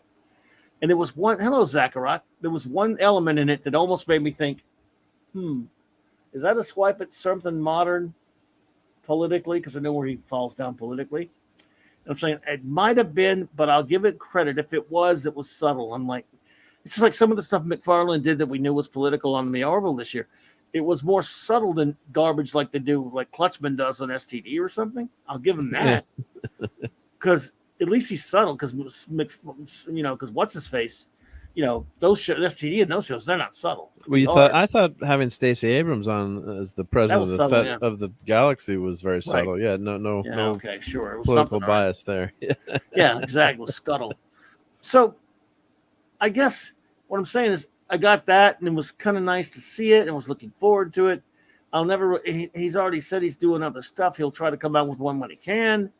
But there were times when we went years without Astro City, and we did get. After many years of waiting the last time, we got 52 issues that were almost never late, back from around maybe 2013 to 2018. And then, and there was the series as good as it was before that? No, but there were some great ones. So there's at least, enough of it out there. Nothing can last forever. He may be exhausted with all that, is exhausted as much as he can. Remember, I told you there was a time when he was writing 4 different comics back in the early 2000s, late 90s and 2000s, and Astro City, and that was the only one he owned outright was Astro City. And people he'd be doing Avengers, Thunderbolts, Aerosmith, 1 or 2 other books, right? And people say, "You're doing all these books. When's Astro City coming out?" And he said, "Well, he's been Kurt's sick, and he's having trouble." He can't really focus on his work that much. And he goes, "Well, wait a minute. You're doing 3 other comics." Yeah, he's making money on those comics. I mean, basically, he's saying, yeah, but he wants. Basically, without saying it, they said, he can work on those comics when he's distracted and sick because it's hack work. But when it comes to the one he devotes himself to and puts all of his real creativity in, he has to be in the right frame of mind to do it. That's kind of basically what they said without saying it. Like, wow. He can write Avengers and Thunderbolts with no problem, but man, Astro City takes more of his what he has deep down, and it was true, kind of. I mean, I read his Avengers and his Thunderbolts. It was okay, but it's it's a little bitty McDonald's cheeseburger compared to the filet mignon of his greatest Astro City work. Yeah. So well, it's always tough too to continue something years later. That's why Walking Dead Kirkman had the guts to just end it instead of milking it for cash every month, which took him long enough. Yeah, but I mean, most people would never end it, right? I mean, Walking Dead, part of that, because the book was still selling pretty well. Yeah, I'm sure. he chased me off, but I hear you. Yeah, but I mean, that's a cash cow, so at least he had the guts to say, "That's it. I told my story, and I'm ending it here." And it was a surprise too. No one knew it was ending, so they actually had, published in the, in the guide, next month's solicitation. I guess they had, fake issues they created to trick everyone. And then when it came out, everyone was like, "It's the last." Wow. No, this is the last issue. So that was pretty sneaky, sis, but well done by Kirkman. So no one knew that was the last one, because I went to the comic book shop. I happened to be in Annapolis, visiting the Naval Academy, and always go to the comic book shop that's on the main street. And I had in my pull list anyway back home, but I always thought, I always loved to go into any shops and find any toys and the guy's like, Walking Dead is ending. Do you very friendly. Most comic book shop owners already had a stack of them on the desk. I'm like, what do you mean Walking Dead's ending? It's not ending. It's like, yeah, this is the last issue. I'm like, oh crud, I'm buying that. I'm buying another one right now so I can read it tonight. So good night, JT Kirk. Take care, JT. Yep. Well, and what Hunger Boy says, some comics take 50% of the time and effort, since that's what they deserve. Well, yeah, it was he was having some medical problems, but he could get those Avengers churned out. I didn't really care much for that Avengers run he was doing after a while. I was buying it because he was doing it and Perez was doing it, but for a while, eventually I checked out of that. But I bought Thunderdolts for a while. I just didn't like the art. I know you're a fan of that book. I love Thunder. The beginning run of Thunderbolts, I thought was doing at that point. But it was the first few issues, were fantastic. There were some great issues of Thunderbolts. Yeah, it was really well done. Yeah. Well, I'll tell you what. I guess we're going to start wrapping it up here. I want to thank you all for being here with me tonight and hanging out with us, and thank the great Mark D with the C for coming in. Let's see here. Show note. Tomorrow night, folks, we will be here. The clubhouse is in session. All right. 9 p.m. Central Standard Time. We'll have our wonderful First Officer Raquel. And, of course, Mark and I will be here with her. We'll talk some stuff.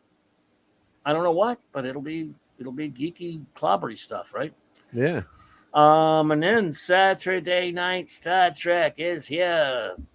Same Trek time, same Clobby channel, 9 p.m. Central Standard Time, starting Deep Space Nine Season 2 with 4 episodes. Cannot wait for that. Then Sunday, Jack Kirby's actual birthday here in Jack Kirby month. He would have been 105, so I'm calling it Kirby 105. The wonderful Purple Valkyrie will joining me. We'll talk about, just some of Jack's greatest creations and his characters a little bit. We'll just be kind of a mellow stream. We'll talk about some of his greatest ideas and concepts and favorite pieces of his art and stuff like that. Just celebrate the man for a little bit because he deserves it, because he's the king of comics. Yep. And then that Sunday night, I do believe there may be some geekery afoot. Yeah, special edition, episode number 50 of Sunday Night Geekery. So, special. Gotta have a big special collector.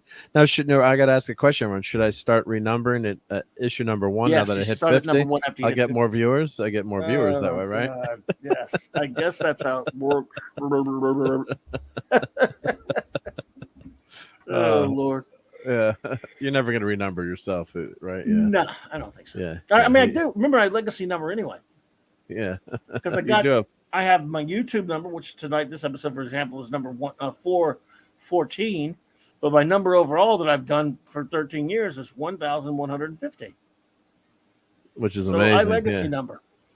But you're not legacy numbering because you didn't have a choice, really. You it's had not a collector's item. Well, I just wanted to delineate between the two. I don't know why I did great. it. That's fun, Even when I first started, I didn't do that at the first few shows. Then I changed it. So I don't know. Just sound like something to do. Um. So yeah, the big geekery, and of course you got some videos coming up. I hope. I'm trying. Yeah, I've been busy changing brakes and stuff. So, but Well, that's yeah, cool. I got to review the. I'm gonna do a short video on the this man, this monster, Ben Grimm statue Oh, showing cool. that at your show, and a couple other videos lined up. And once I get that Liberator out to you, I'm gonna do a video on how I Oh made my. the printed the Liberator. So yeah, that's. Hope I haven't had time to ship it to you yet, but I got Well, to get that. when I Get saw that. that thing, I'll admit to you, I wanted to cry. I Uh, almost cried. I'm not even kidding. I'm not too proud to admit it. well, I'm glad So that it's you'll definitely I never appreciate thought I it. would Yeah. live to see that. Yep. Well, you deserve it. So Thank you. deserve. Yeah, yeah. Cannot wait to see it. So everyone, thank you so much for being here with us tonight. Really appreciate you. Big shout out to the Great Mexican Iron Man for coming my latest member, and thank you all for being members. There'll be a members stream in the not too distant future. I promise. We'll get that all together. I'm kind of new at this memory stuff myself. I'm still a member. I got to fix So my membership too. It's on another account. I'm trying to switch it over to this one. So if anyone can do it, you can. I hope so. Yep. I might So have to cancel, but if I cancel, it's uh-oh. nothing personal. Then I'll I understand. resub. Yep. I Yep. can live with it. Phantom Outsider. Thanks for being here tonight, brother. And the great Eric K. Bronze Wrencher, thank you so much. Of course, J Man was here. Good. Thank you, J Man. The great Chris Persia. Chris, thank you so much for all you do, brother. Really appreciate you, buddy. Thank you so much. Let's see here. Wagner was here. The great D Bud Martin. D Bud, thanks, buddy. Nananax Amanda Bear popped in earlier. The great Paulie with Latino Slant was here. Paulie, appreciate you being here, buddy. Thank you, man. Apollome's Minion and the Pupper were here. Oh, wait a second. Yep. Just adjust something here. Been sitting here a while, folks. This desk ain't easy. Dave was here. Dave, thank you for being here. The great Hungry Boy, or Hungry, for Ben Grimm to catch a break. Me too. Claude Perishable was here. Minimus. Maddie's daddy, Steve Mitchum, brother. Can't wait to see you this weekend, brother. That's awesome. Yep. Let's see. Hang on. Sid Eastwarren, thank you for being here tonight. Let's see. Brian Hepburn was here tonight as well. That's vamping noise. JJ Kirk was here. Dave, Bob, Buddy. Let's see. The great Cardinal Sin, thank you for the donations, buddy. Appreciate you so much. The super stickers and the super chats. You are too kind, my friend. Thank you.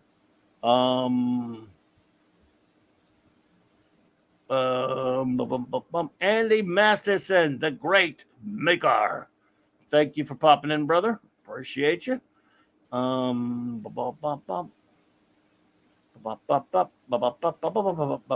on, the robot chicken. Robot yes. chicken.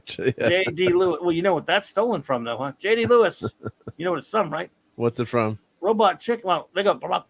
Yeah. But that's taken from Dawn of the Dead. Ah. The original Nice. Dawn of the Dead in 1978. The mall music was. It's like this really silly music. That's why in Shaun of the Dead, I know in the Shaun of the Dead special features video, when I first got that, so that's taken from that film. That's where my chicken got it. Got it. Yeah. Cap's inside, Lord Spock. Yo, buddy, keep on time traveling. Keep stopping people from time traveling anyway. Yeah. Save the galaxy. Classic Comics. Thank you for popping in, my friend. Good to see you. Gap After Dark.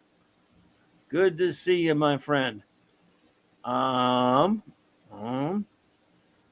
We'll get there, folks. Sorry.